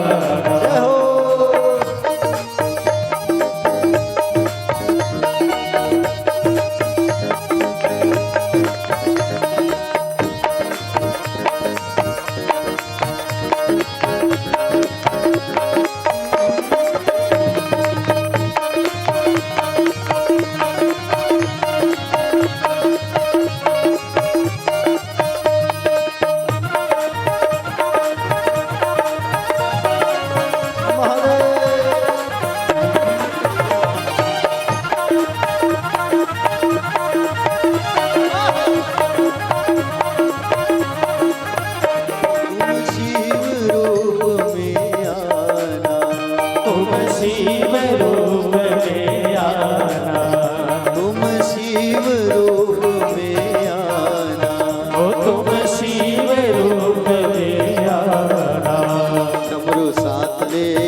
चले आना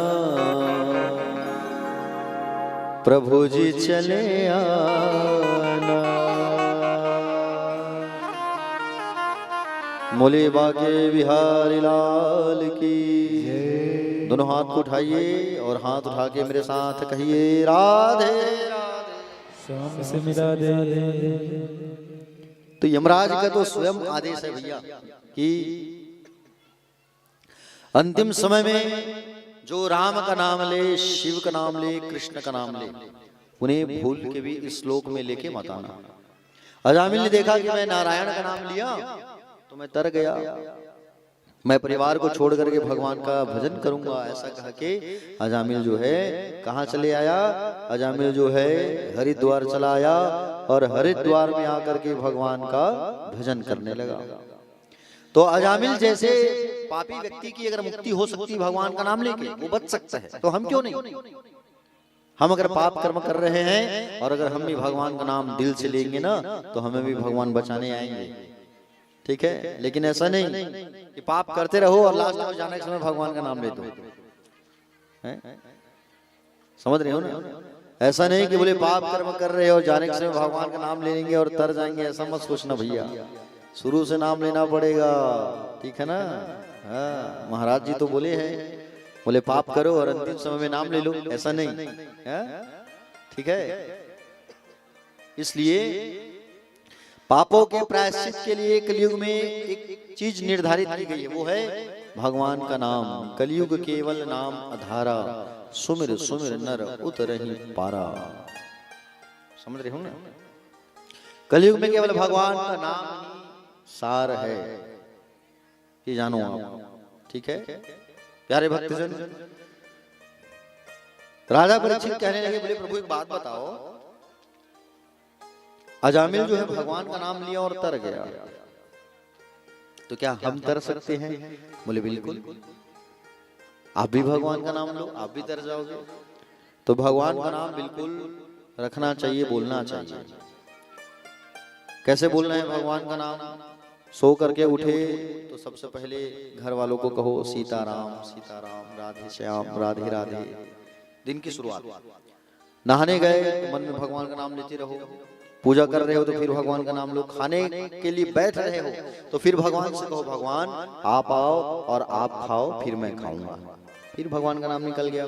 गाड़ी चला रहे हो ऑफिस जाने के लिए, फिर भगवान का नाम लेते लेते गाड़ी चलाओ, राधे राधे राधे राधे, शिव शिव कृष्ण कृष्ण, निकल रहे नाम मुंह से। काम कर रहे हो फिर नाम लेते रहो भगवान का, कृष्ण कृष्ण राम राम श्याम श्याम सीताराम। फिर वापस ड्यूटी से घर आए, हाथ पैर धोए, 2 मिनट फिर भगवान के पास आके बैठो, भगवान से कहो भगवान आज हम ड्यूटी करके वापस आए, अच्छे से सकुशल घर आ गए, भगवान आपको धन्यवाद, बार बार भगवान को धन्यवाद दो। फिर भगवान का नाम लो, राधे राधे कृष्ण कृष्ण श्याम श्याम।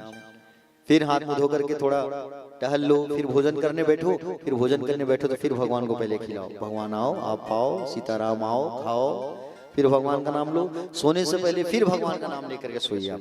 सोने से पहले भगवान का नाम लेकर के सोने से स्वप्न में बुरा सपना नहीं आता, स्वप्न दोष नहीं लगता, ठीक है। और ऐसे ही सो जाओगे ना तो सपने में तरह तरह के शेर भालू दिखेंगे, हाँ। इसलिए सोने से पहले भगवान का नाम लेकर के सोया करो, ठीक है। हाँ। आप जो है अजामिल ने अपने छोटे बेटे का नाम नारायण रखा, आप भी अपने बच्चों का नाम भगवान के नाम को जोड़ के रखो, ठीक है। कोई बात नहीं, अगर आप अपने बच्चों का नाम रख लिए, जो भी रखना है, चिंकू चिंका टिंकी टिंका बंटी बबली, जो भी रख लिए रख लिए, ठीक है। रखे हो कि नहीं रखे हो। हाँ, और 4 दिन गोलू नाम रख लिए, 30 जेल न दे गोलू नाम है नहीं। वो बंटी बबली पिक्चर क्या है तो सब बबली नाम रख दिए बेटी का, बेटे का नाम बंटी रख दिए, है कि नहीं। डुग्गू मुग्गू का जमाना चल रहा है, अभी लेटेस्ट जमाना डुग्गू मुग्गू है कि नहीं। डुग्गू मुग्गू कुक्कू पुक्कू, हाँ गीतू, एक जमाना में गीतू चलत रही है तो बैठे गीतू नाम में कर, गीतेश्वर नाम है, गीतू गीतू बोलते हैं इसको, हाँ। ओकर नाम होते विचारक जमाना में धन्नू चलत रही है, हाँ। एक घर वाले मन सोले पिक्चर देखे रही लगते हैं, है नहीं। हमर बेंजो वाला बेचारा नाम धन्नू रखते हैं, तो ये मन चिल्लात रहते हो धनिया धनिया की लेना, वो साग में डायरेक्ट करेगा धनिया धनिया की थे मन, बेचारा लोग छोलते मन, क्या बतावे। अब एक नाम रख दिया हमें तबला वाला का नाम ना सुधार के, अब ओकर नाम भूपेंद्र ही, अब बेचारा का नाम हम रख दिया लक्ष्मी नारायण। लक्ष्मी इधर आइए, लक्ष्मी इधर आओ के थेले बताओ, लड़की बना दी समय। साउंड वाले बाबू का नाम रिस्पोसन तिल हमारा दिन प्रियकांत, बाजू में बैठे हैं अमिताभ बच्चन, वही बने साउंड सेटिंग करते रहेगा। आजकल उपास रखे, ज्यादा ककरो बात नहीं करे, पहली बहुत बात करे बेचारा, अब सुधर गए धीरे धीरे। बोलो वाकई बिहारी लाल की। तो मेरे कहने का मतलब यह है कि आप अपने बच्चों का नाम जो है भगवान के नाम को जोड़ करके रखो, ताकि मरने के समय आप बुलाओगे, नाम रख दिए बेटी का नाम आप दुर्गा दुर्गा दुर्गा दुर्गा, और कहीं मर गए तो तर जाओगे तुम। अब आजकल जमाना क्या क्या चल रहा है, अटैक चल रहा है कि नहीं चल रहा है, जिसको देखो उसको मरती अटैक से। तो अटैक आ गया, कम से कम पानी में कुछ नहीं मिलेगा उस समय, कहीं भी अब तुम जाओगे अटैक आ गया मर जाओगे, तो कम से कम अपनी बेटी बेटा को याद करोगे और नाम ले लोगे, मेरी बेटी गंगा गंगा गंगा मर गए, तुम मोक्ष मिल जाएगा तुमको। हाँ, समझ रहे हो ना। तो इस तरीके से भगवान का नाम रखने के बहुत सारे फायदे हैं प्यारे भक्तजन। भगवान के नाम को रखो अपने बेटी बेटा का, ठीक है। तो अजामिल जो है तर गया प्यारे भक्तजन। सुखदेव भगवान से प्रश्न करने लगे, राजा परीक्षित जो है कि बोले प्रभु एक बात बताओ, भगवान जो है समदर्शी है, क्या है भगवान समदर्शी, तो भगवान जो है पक्षपात क्यों करते हैं ये बताओ आप, पक्षपाती क्यों है भगवान। भगवान हमेशा राक्षसों को मारते हैं, देवताओं को बचाते हैं। तब भगवान सुखदेव जी ने कहा सुनो, बहुत बढ़िया प्रश्न कर रहे हो परीक्षित, अब ध्यान से सुनो। यही प्रश्न तुम्हारे दादा ने धर्मराज युधिष्ठिर ने देवर्षि नारद से किया था। परीक्षित जी के दादा कौन है, अर्जुन भीम नकुल, ये दो दादा है परीक्षित के। युधिष्ठिर जी ने पूछा था धर्मराज से, बोले नारद से, जिस समय तुम्हारे दादा राजसु यज्ञ कर रहे थे ना, उस समय प्रथम पूजन के अवसर पर द्वारकाधीश का नाम लिया था, जब यज्ञ हो रहा था तो उस समय शिशुपाल ने गालियों की बौछार कर दी थी, भगवान को गाली दे दिए थे। भगवान क्या क्या नहीं सहे हैं बताओ, जन्म हुआ है बेचारा का जेल में बताओ, फिर भी उपकार किया। जन्म लेते ही राक्षसों का आगमन, मारते गए, जीवन भर पांडवों का साथ दिए हैं, मरते मरते उनको बचाए हैं, गाली सुने हैं, क्या क्या नहीं किए हैं बताओ। फिर भी हम भगवान की वंदना नहीं करते, फिर भी भगवान को धन्यवाद नहीं बोलते, इतना अच्छा जीवन मिला है। थोड़ा सा दुख आता है, तकलीफ आता है तो हम रोना चालू कर देते हैं। अरे हमसे भी ज्यादा दुखी लोग हैं संसार में, ऐसा मत सोचो, समझ रहे हो ना।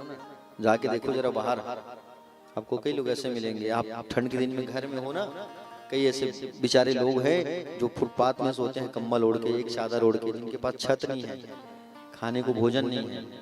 तुम तो अच्छे अच्छे खाते पीते हो, उनको देखो जरा जो फुटपाथ पे रहते हैं, उनके पास खाने पीने के लिए कुछ नहीं रहता। तो शुक्रिया करो भगवान का कि हमको अच्छा जीवन मिला है, अच्छे घर में हम पैदा हुए हैं, समझ रहे हो ना। बोलिए प्रिय बाके बिहारी लाल की। तो ये गालियों की बौछार करने लगा शिशुपाल, 100 गाली तक तो सुने भगवान, गला को काटे उसका, तो उनका जो दिव्य तेज है वो भगवान में ही समा गया, उसकी मुक्ति हो गई। ऐसे ही दैत्यवंश में प्रहलाद जी का जन्म हुआ था। दैत्यवंश में प्रहलाद का नाम सुने हो ना, हिरण्यकश्यपु का पुत्र प्रहलाद। दैत्यवंश में इनका जन्म हुआ था, लेकिन भगवान ने इनका साथ दिया। ये राक्षस कुल का बच्चा था, भगवान ने इनका साथ दिया। परीक्षित ने कहा प्रभु इस कथा को थोड़ा विस्तार से सुना दो मुझे। तो बताया सुनो, हिरण्यकश्यप और हिरण्याक्ष ये कौन है। हिरण्याक्ष तो मारा चुका है, 12 भगवान मारे हैं, मैंने बताया था ना कल कथा में। हिरण्याक्ष और हिरण्यकश्यप दोनों भाई हैं। ये भगवान की पार्षद थी पूर्व जन्म में, द्वारपाल जय विजय। सनकादिक मुनि एक बार भगवान नारायण से मिलने गए थे विष्णु लोग, इन दोनों ने रोक दिया, नहीं जा सकते अंदर, भगवान आराम कर रहे हैं। 3 बार बोला जाने दो जाने दो जाने दो, 3 बार रोके हैं, नहीं जा सकते नहीं जा सकते नहीं जा सकते। श्राप दे दिया, 3 बार राक्षस बनोगे जाओ। भगवान के चरणों में गिर गए, विष्णु जी के सनकादिक मुनि के चरणों में गिरे ये दोनों। भगवान उद्धार कैसे होगा। सनकादिक मुनियों ने कहा स्वयं भगवान आएंगे तुम्हारा उद्धार करने के लिए। 3 बार राक्षस बने हैं ये, पहले बार हिरण्याक्ष हिरण्यकश्यपु, दूसरी बार रावण और कुंभकर्ण, तीसरी बार में बने हैं शिशुपाल और दंतवक्त्र, समझ रहे हो ना। तो ये हिरण्यकश्यपु की पत्नी का नाम था कयाधु, कयाधु, ठीक है। और कयाधु जो है इनके 3 पुत्र थे, अहलाद अनुहलाद सहलाद। एक बार हिरण्यकश्यपु तपस्या करने गया ब्रह्मा जी की आराधना करने के लिए, और तपस्या करने जब गए तब वहां पर देवताओं के गुरु बृहस्पति जो है तोता का रूप लेके आए, और तोता का रूप लेकर के जब आए तो तोता का रूप लेकर के आए तो नारायण नारायण बोलने लगा। हिरण्यकश्यपु के तपस्या में विघ्न आ गया, वो वापस आ गया। कयादु पूछी क्या हो गया स्वामी, कैसे वापस आए? क्या बताओ कयादु, एक पक्षी आया था, नारायण नारायण बोल रहा था, इसलिए वापस आ गया। सोते खाते पीते बार बार पूछ रही थी क्या हुआ क्या हुआ क्या हुआ, बार बार वो कहता था नारायण नारायण बोल रहा था तोता, वापस आए वो नारायण नारायण बोल रहा था तोता। अंतिम में सोने के समय पैर दबा रही थी कयादु, फिर पूछी क्या हुआ था स्वामी, अब वो भड़क गया, जोर से बोला बार बार पूछोगे तो फिर मार डालूंगा। उसी समय गर्भ में प्रहलाद का आगमन हुआ। हिरण्यकश्यप तपस्या करने चला गया और कयादु की चोरी करने आया इंद्र, चोरी करके भाग रहा था इंद्र।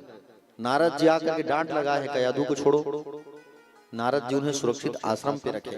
कयादु जो है आश्रम पे सेवा करते करते रही। गर्भ में प्रहलाद था, खूब सेवा की सत्संग की, तो प्रहलाद जो है संस्कारी बालक बन गया। गर्भवती माताओं को हमेशा भगवान का भजन सत्संग कीर्तन करना चाहिए, याद रखना। ये नहीं कि बोले शाम हो गई चल गया जाबो ये दे शहीद भगत सिंह चौक में गुपचुप खा गाबो, हाँ ऐसे मत करो। गर्भवती माताओं को हमेशा खट्टा खाने का मन करता है कि नहीं? स्वामी आए ड्यूटी से, चलो ना जी चौपाटी जाएंगे, गुपचुप खा के आएंगे, यहाँ भाटा गांव में रावण भाटा में मैदान में मेला लगे, चलो ना जाएंगे। हाँ रात को घूमने जाओगे तो बच्चा आएगा, वो भी घुमंतु निकलेगा, है वो भी घूमने वाला निकलेगा, समझ रहे हो नहीं? तो इन सब चीज को ध्यान दिया करो, छोटी छोटी बातों को। बनना और बिगड़ना हमारे हाथ में होता है, बनाना भी हमारे हाथ में होता है और बिगड़ना भी हमारे हाथ में होता है, समझ रहे हो ना? 4 लोग बैठे और वहां तुम्हारा आदमी बैठा है या तुम्हारा बच्चा बैठा है, अब चारों जो है जुआ खेल रहे हैं, समझ रहे हो ना? आज जबरदस्ती को जुआ में बैठाएंगे, तुम में खेलो, वो कहेगा मुझे नहीं बिल्कुल नहीं खेलना है, मैं चुप खड़ा हूँ बस, तो जबरदस्ती वो खेलेगा क्या? नहीं खेलेगा। और उसका मन कहेगा चलो मैं भी खेल लेता हूँ, तो वो बिगड़ गया। बनना बिगड़ना अपने ऊपर होता है, समझ रहे हो ना? तो हिरण्यकश्यप तपस्या करने वापस उधर गया। इधर प्रहलाद का जन्म हुआ। हिरण्यकश्यपु ने ब्रह्मा जी को प्रसन्न कर लिया। वरदान मांगने को जब कहा तो वरदान मांगा इसने। क्या वरदान मांगा? वरदानों की झड़ी लगा दी इसने तो। बोले भीतर मरू न बाहर मरू, ऊपर मरू न नीचे मरू, दिन में मरू न रात में मरू, अस्त्र से मरू न शस्त्र से मरू, न आदमी से मरू न जानवर से मरू, 12 महीना में किसी से न मरू, ऐसा वरदान दे दो। ब्रह्मा जी ने कहा जा दिया। अब वरदान प्राप्त करने के बाद हिरण्यकश्यपु का जो पापाचार है वो बढ़ गया भैया, खूब अत्याचार हिरण्यकश्यपु का। हिरण्यकश्यपु का खूब जय जयकार, अपने नाम का यज्ञ, अपने नाम का हवन, अपने नाम का जय घोष। यज्ञ होना बंद करवा दिया, पूजा पाठ होना बंद करवा दिया। हिरण्यकश्यपु के सब डरने लगे, गौ माता भी रोने लगी। भाई जब धरती में यज्ञ नहीं होगा तो फसल पैदा होगा क्या? नहीं होता। जो हम यज्ञ करते हैं ना, अपने घर में भी यज्ञ करते हैं, उससे कहीं न कहीं धरती मैया को प्रॉफिट होती है, धरती मैया से अन्न की पैदावार होती है। इसलिए प्राचीन काल में सब यज्ञ करते थे, सतयुग द्वापर त्रेता में बड़ा बड़ा यज्ञ। और यज्ञ करने से क्या होता है? बोले यज्ञ करने से होता है, बोले धान्य की उपज होती है, फसलों की उत्पत्ति होती है, समझ रहे हो ना? तो हिरण्यकश्यपु का पापाचार बढ़ गया। चलो एक बार सब मौन बैठे हुए बार ठाकुर जी को याद करते हैं। दोनों हाथ उठाइए, जिनके पास 2 हाथ है वही उठाना। हाँ यहू कोतिबल्ला का हाथों में है। हाँ जिनके 2 हाथ है वही उठाना, जिनके हाथ नहीं मत उठाना, ठीक है? चलो जोर से बोलो, बोलो बाके बिहारी लाल की जय हो, राधा रमण लाल की जय हो, सदगुरुदेव भगवान की जय हो, भागवत भगवान की जय हो, हिरण्यकश्यप महाराज की।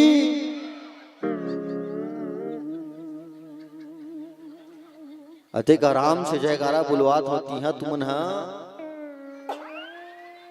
जय जय। 2 जन परीक्षित बैठे आगू में, यहू मन जय। कखरो ध्यान है नहीं, ये नहीं। बोलो बाके बिहारी लाल की।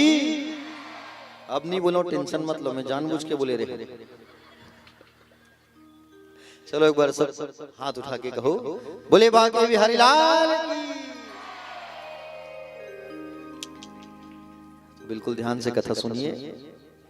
हिरण्यकश्यपु का पापाचार खूब बढ़ गया अपने नाम का विश्वविद्यालय खोल के बैठा है ये हिरण्यकश्यपु दानव विश्वविद्यालय, जहां पर शुक्राचार्य गुरु के पुत्र संड और अमरक को इन्होंने गुरुजी बना के नियुक्त किया है और आदेश किया है कि गलत विद्या सिखाना है, हमारे नाम की पढ़ाई करवाना है, हमारे नाम का जय घोष करवाना है, यह आदेश दिया है हिरण्यकश्यप। प्यारे भक्तजन, प्रहलाद को भी वहीं भर्ती कर दिया इसने, चारों बच्चों को भर्ती कर दिया और सब वहां जा करके आसुरी विद्या ग्रहण कर रहे हैं, लेकिन प्रहलाद केवल भगवान का नाम भज रहे हैं, बस केवल भगवान का नाम और कुछ कुछ।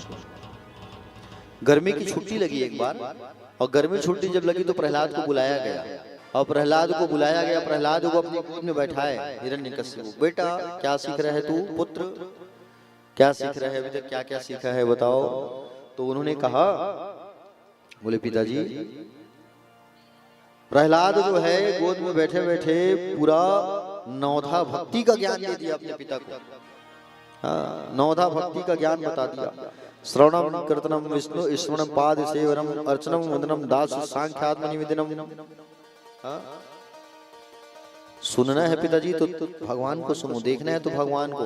नवधा भक्ति के बारे में जब बताया इन्होंने तो इनकी आंख लाल हो गई हिरण्यकश्यप। बुलाओ संडमर्क को, क्या सिखाया उन्होंने। संडमर्क को बुलाया, है संडमर्क तुम लोग मेरे बेटे को क्या सिखा रहे हो। गुरुजी आपका मतलब गधा कहते हैं तो हम गधा ही सिखाते हैं। ये आपका बेटा पता नहीं कहां कहां से क्या क्या सुना रहा है और क्या क्या बोलता है, हमको समझ ही नहीं आता। पिताजी को कहने लगा, पिताजी ये संसार एक अंधकूप है, कुआं है। साधारण कुआं में अगर कोई गिर गया तो रस्सी डाल के निकाल सकता है, लेकिन संसारिक मोह के कुआं में अगर कोई गिर गया ना तो वो कभी नहीं निकल सकता। आप भी सब छोड़ दीजिए और नारायण का ध्यान लगाइए। अच्छा तो मुझे सिखा रहा है, ऐ सिपाहियों पकड़ो इसे, मारो काटो जाओ, इसके मुंह से मेरे शत्रु का नाम निकल जाना चाहिए, मेरे भाई का जो हत्यारा है उसका नाम लेते हैं, जाओ पहाड़ से फेंक दो इसे, जाओ। सिपाही लोग पकड़े, मारने लगे भैया लातों से घूसों से, कुछ भी नहीं हुआ, बाल बाका नहीं हुआ, मुंह से केवल नारायण नारायण नारायण नारायण नारायण नारायण, बस आंच नहीं आया शरीर में।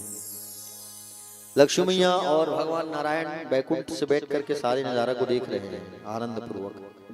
जब पहाड़ में फेंकने के लिए लेके आ रहे थे प्रहलाद को तो माँ लक्ष्मी बार बार बोल रही थी भगवान को, प्रभु अरे आपका छोटा सा भक्त है 5 साल का, जाओ पहाड़ से फेंकने के लिए लेके जा रहे हैं प्रभु, जाओ जाओ उनकी रक्षा करो। भगवान नारायण ने कहा, बोले तुम्हें बहुत चिंता हो रही है लक्ष्मी, तुम जाओ, मैं नहीं जाऊंगा, तुम जाओ। तो लक्ष्मी मैया आ गई देखो बचाने, नारायण से पहले लक्ष्मी मैया आ गई। प्रहलाद को फेंका गया पहाड़ के, लेकिन पहाड़ से जैसे फेंके माँ लक्ष्मी पकड़ के ऊपर ले आई, बाल बाका नहीं हुआ, कुछ भी नहीं हुआ, समझ रहे हो ना, बाल बाका नहीं हुआ उसका। पागल हाथी के सामने खड़ा कर दो उसको, जाओ, पागल हाथी के सामने खड़ा किया गया, हाथी के सामने खड़ा हो गया प्रहलाद, प्रणाम गणेश जी, आप तो हमारे गणेश भगवान हो, आहा गणेश जी की जय। और वो हाथी उसे पीठ में बैठा लिया, अपने पीठ में बैठा के वो हाथी जो है पूरे नगर में घुमा रहा है, प्रहलाद बढ़िया आनंद से घूम रहे हैं। जिंदा है कि मर गया वो देखो, जाओ जाओ, अरे जिंदा है साहब वो तो सरकार, वो तो जाओ उसे काम करो, हमारे महल के नीचे जो तलघर है वहाँ बड़े बड़े सांप रहते हैं, वहाँ छोड़ दो उसको, जाओ सांप लोग काट डालेंगे खा जाएंगे, छोड़ जाओ। सांपों के बीच छोड़ा गया, बड़े बड़े सांप के बीच, और बड़े बड़े सांपों के बीच छोड़ा गया तो सांप को देख के प्रहलाद क्या कर रहे हैं, अरे प्रणाम प्रणाम, ये तो हमारे शंकर जी के गले में रहते हैं, ये तो मेरे नारायण के बिस्तर है, प्रणाम करने लगे नागों को।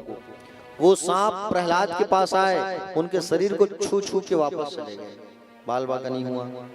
2 दिन तक था वहां प्रहलाद तलघर में। लक्ष्मी मैया जो है कयाधु का रूप बना के आ गई, अपनी गोद में बैठाई, भोजन कराने लगी, बेटा भूख लग रहा है तुझे।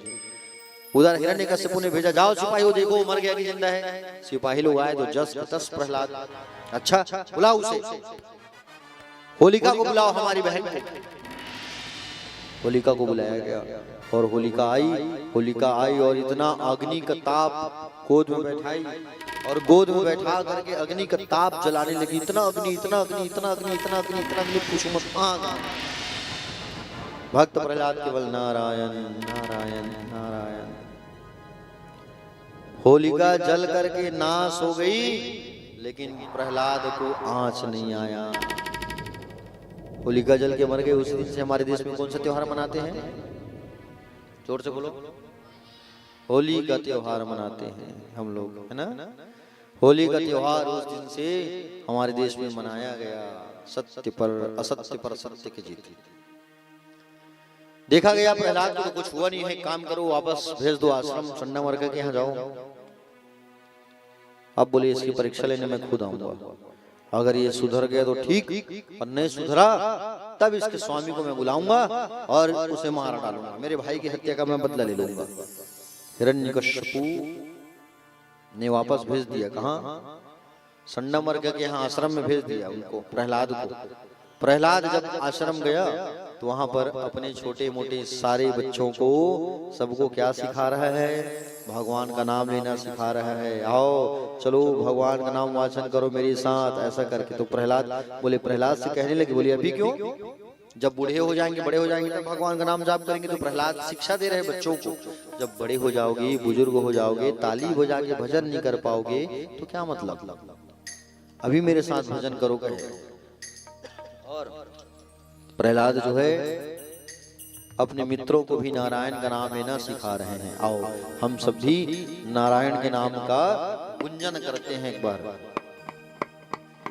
श्रीमन नारायण नारायण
तो प्रहलाद जो है अपने सारे छोटे छोटे मित्रों को भगवान का नाम लेना सिखा रहे हैं। प्यारे भक्तजन, आपको बता दूं मैं, हिरण्यकश्यपु जो है अपने एक सिपाही को भेजा, बोले सैनिक को भेजा, जाओ देखो वहाँ पढ़ाई की विद्या ठीक ठाक चल रही कि नहीं चल रही, जरा पता करके आओ। सैनिक वहां पर गया और सैनिक जो है जैसे ही गया वहां पे देखा प्रहलाद और उनके मित्र नारायण नारायण बोल बोल के नाचने लगे हैं, नाच रहे हैं सब, और सब नाच रहे हैं नाच रहे हैं नाच रहे हैं। सैनिक देख रहे हैं खड़े होकर के। सैनिक जो है जा करके प्रहलाद को पकड़ लिया, मारूंगा तुझे, चुप हो जा। जैसे ही प्रहलाद को पकड़ा तो उनको नारायण के नाम की करंट लग गई और नारायण नारायण नारायण नारायण जपना चालू कर दिया। कुछ भी नहीं हुआ, बाल वाका नहीं हुआ। और वो भी जो सैनिक जो गया था वो भी नारायण नारायण रटना चालू कर दिया। गुरुजी लोगों ने देखा, संडा मर्क ने, अरे ये तो सैनिक आया है, अरे चुप हो जा भैया। संडा मर्क जाके प्रहलाद को छुए तो प्रहलाद को लग गई करंट नारायण के नाम की, वो भी नारायण नारायण नारायण जपना चालू, वो भी बोलना चालू कर दिया, नारायण नारायण नारायण नारायण नारायण नारायण नारायण। और हिरण्यकश्यपु थोड़ी देर में विचार करता है, चलो मैं चलूं। और हिरण्यकश्यपु जो है गया, जैसे ही गया वहां पर क्या देखता है, जा करके देखा उस वहां पर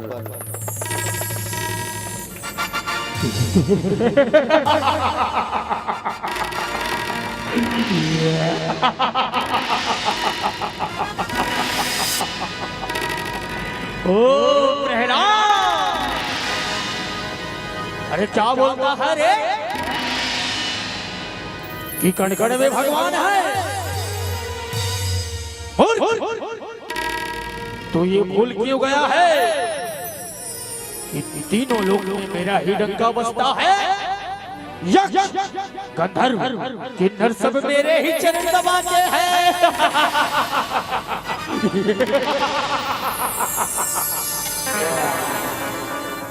सैनिकों, बांधो इसे इस खंबे से, आज इसके प्राण लेकर ही दम रहूंगा।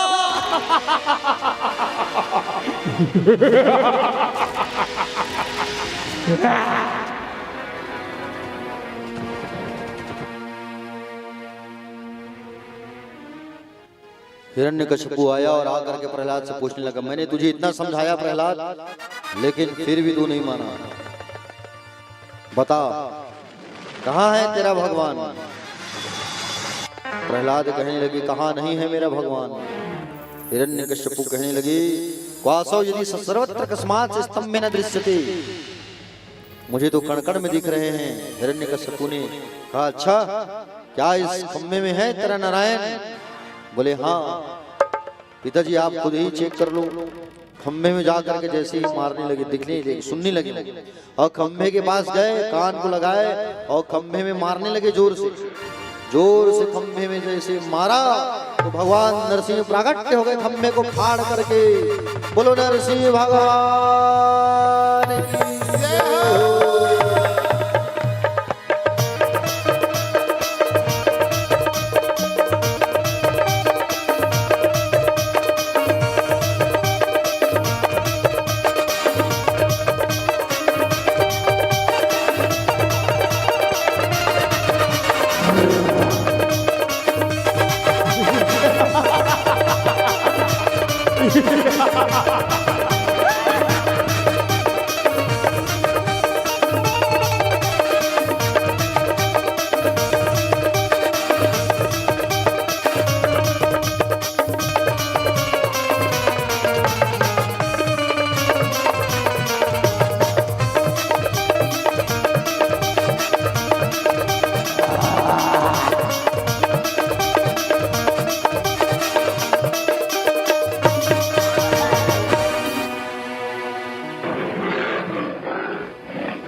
युद्ध करते करते भगवान अपनी गोद में बैठा लिए उन्हें, और गोद में बैठा के बोले, बोल क्या वरदान था तेरा। दिन में मरूं न रात में मरूं, अस्त्र से मरूं न शस्त्र से मरूं, घर में मरूं न बाहर मरूं, ऊपर मरूं न नीचे मरूं, बोल क्या वरदान मांगा था तूने। देख ये दिन है न रात है, ये सायं काल का बेला है, दिन रात के संयोग मिलन का समय। 12 महीना में न मरूं, ये 13वां महीना मैंने तेरे लिए बनाया है, पुरुषोत्तम मास का महीना। और क्या वरदान था तेरा। शस्त्र से मरूं न अस्त्र से मरूं, देख मेरे पास अस्त्र है न मेरे पास शस्त्र है। मेरे छोटे से बच्चे को तूने भक्त को बहुत परेशान किया है। भगवान नरसिंह अपने नाखून को दिखाए, डराने लगे, और नाखूनों को दिखा करके डरा करके उसके पेट में नाखून को गड़ा के फाड़ दिया।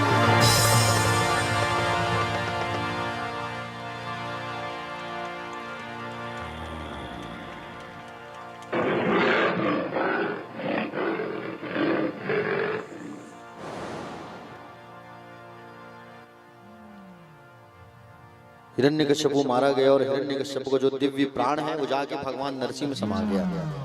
हिरण्यकश्यप के जाने के बाद भगवान अभी भी गुस्से में थे। नरसिंह भगवान बड़ा क्रोध उनके अंदर, और वो क्रोध था, उनके क्रोध को शांत किसको किया जाए।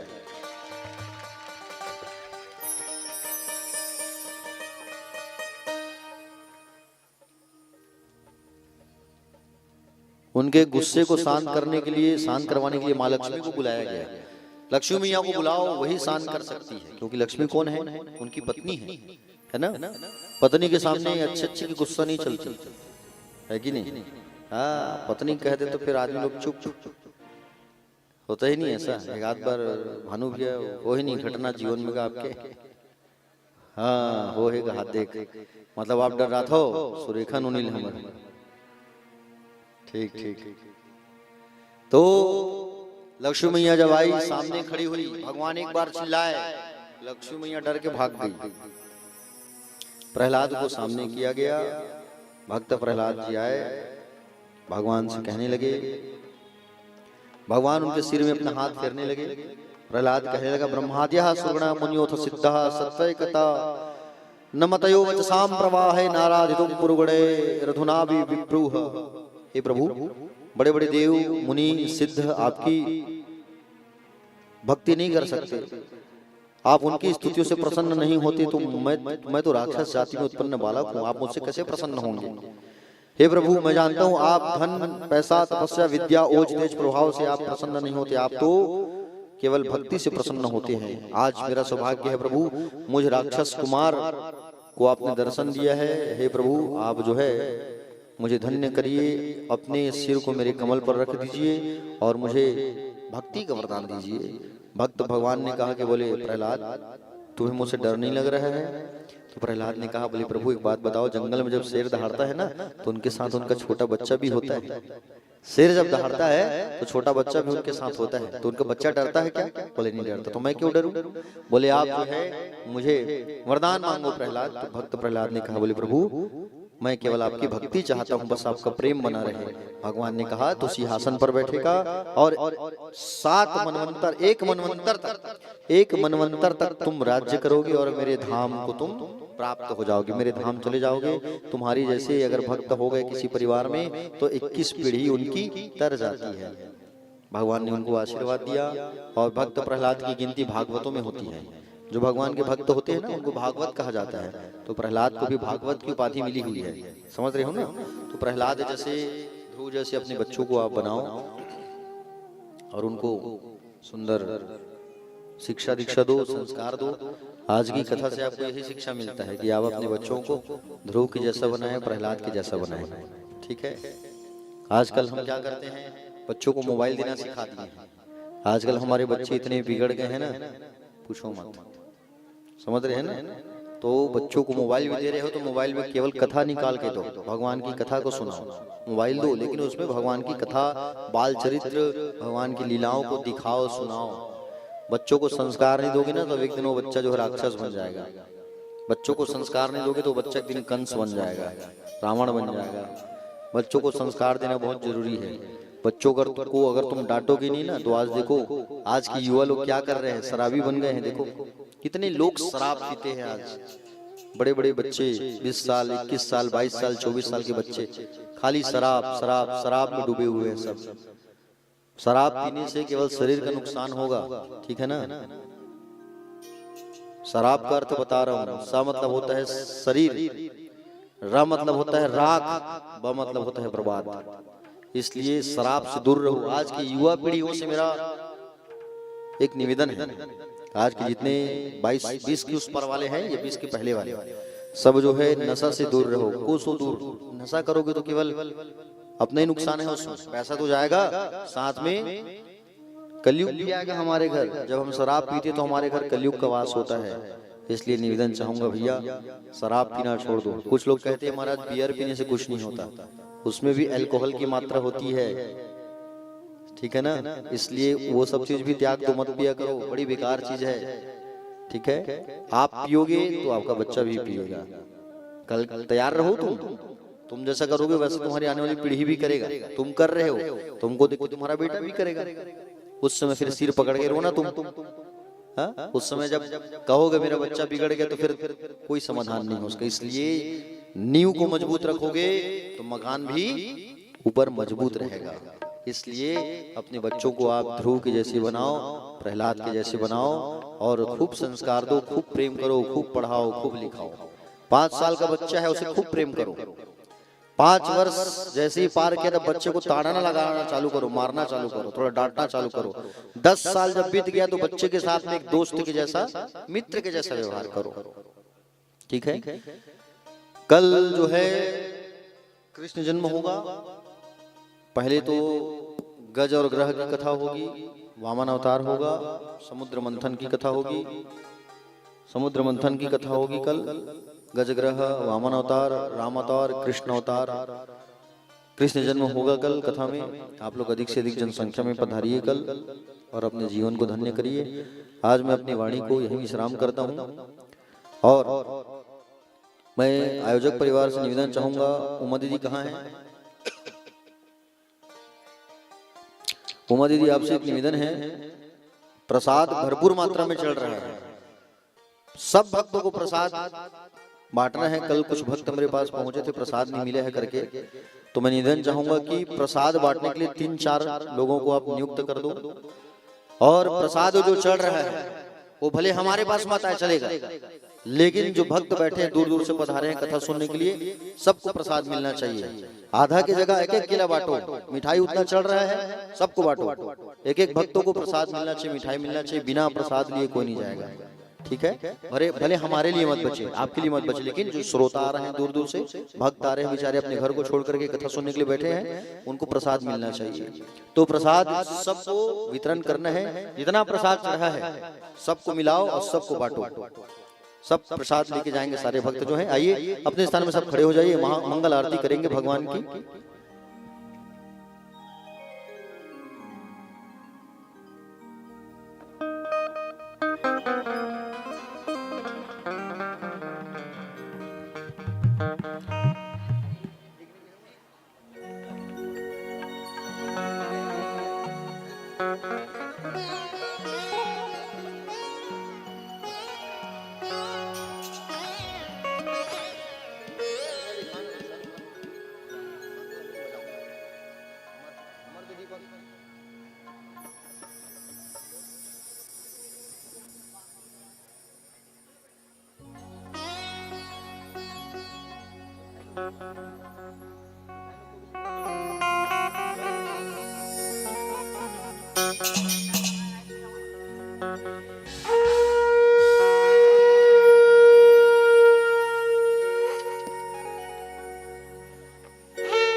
नरसिंह कुंवर की, आरती की जय नरसिंह कुंवर की।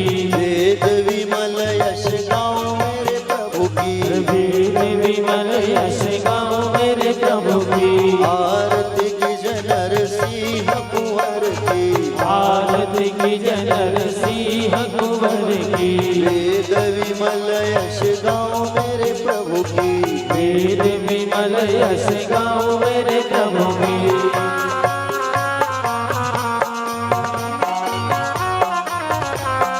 बोले भागवत भगवान की जय हो।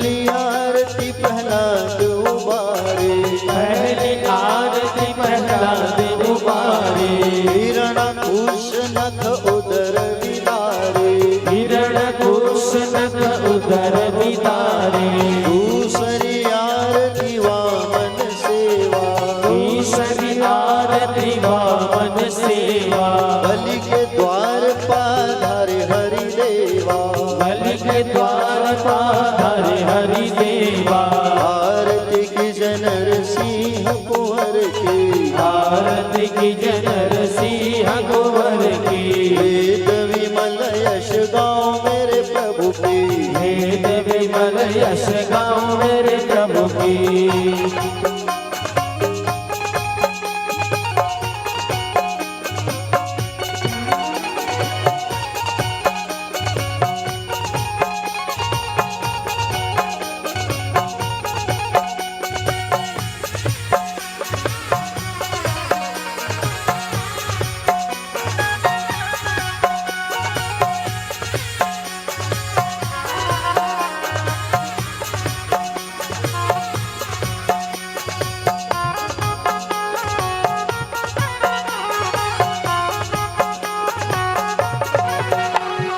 तीसरी आरती ब्रह्म पधारे, तीसरी आरती ब्रह्म पधारे, सहस बाहु के भुजा उखारे, सहस्र बाहु में भुजा उखारे, चौथी आरती वामन सेवा, चौथी आरती वामन सेवा, भक्त विभीषण लंका पधारे, भक्त विभीषण लंका पधारे, आरती की जनर सिंह कुंवर की, आरती की जगर सिंह कुंवर की, वेद विमल यश गाँव मेरे प्रभु की, वेद विमल यश गाँव मेरे प्रभु की।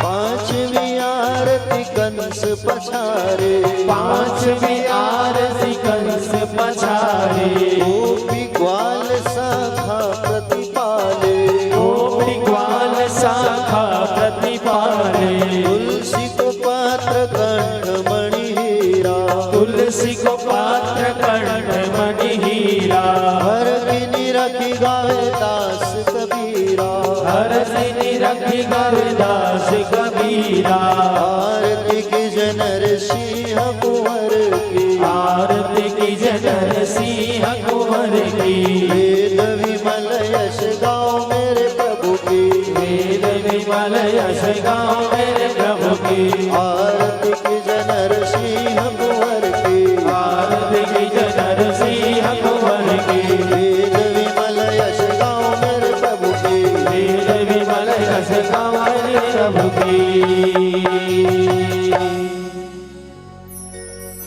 कपूर जला लीजिए। कर्पूर गौरम करुणावतारम संसार सारम भुजगेन्द्रहारम सदा वसन्तम हृदयारविन्दे भवानी सहितं नमामि मंदार माला तुलिताय काले कपाल माला चित से कराए दिगंबराए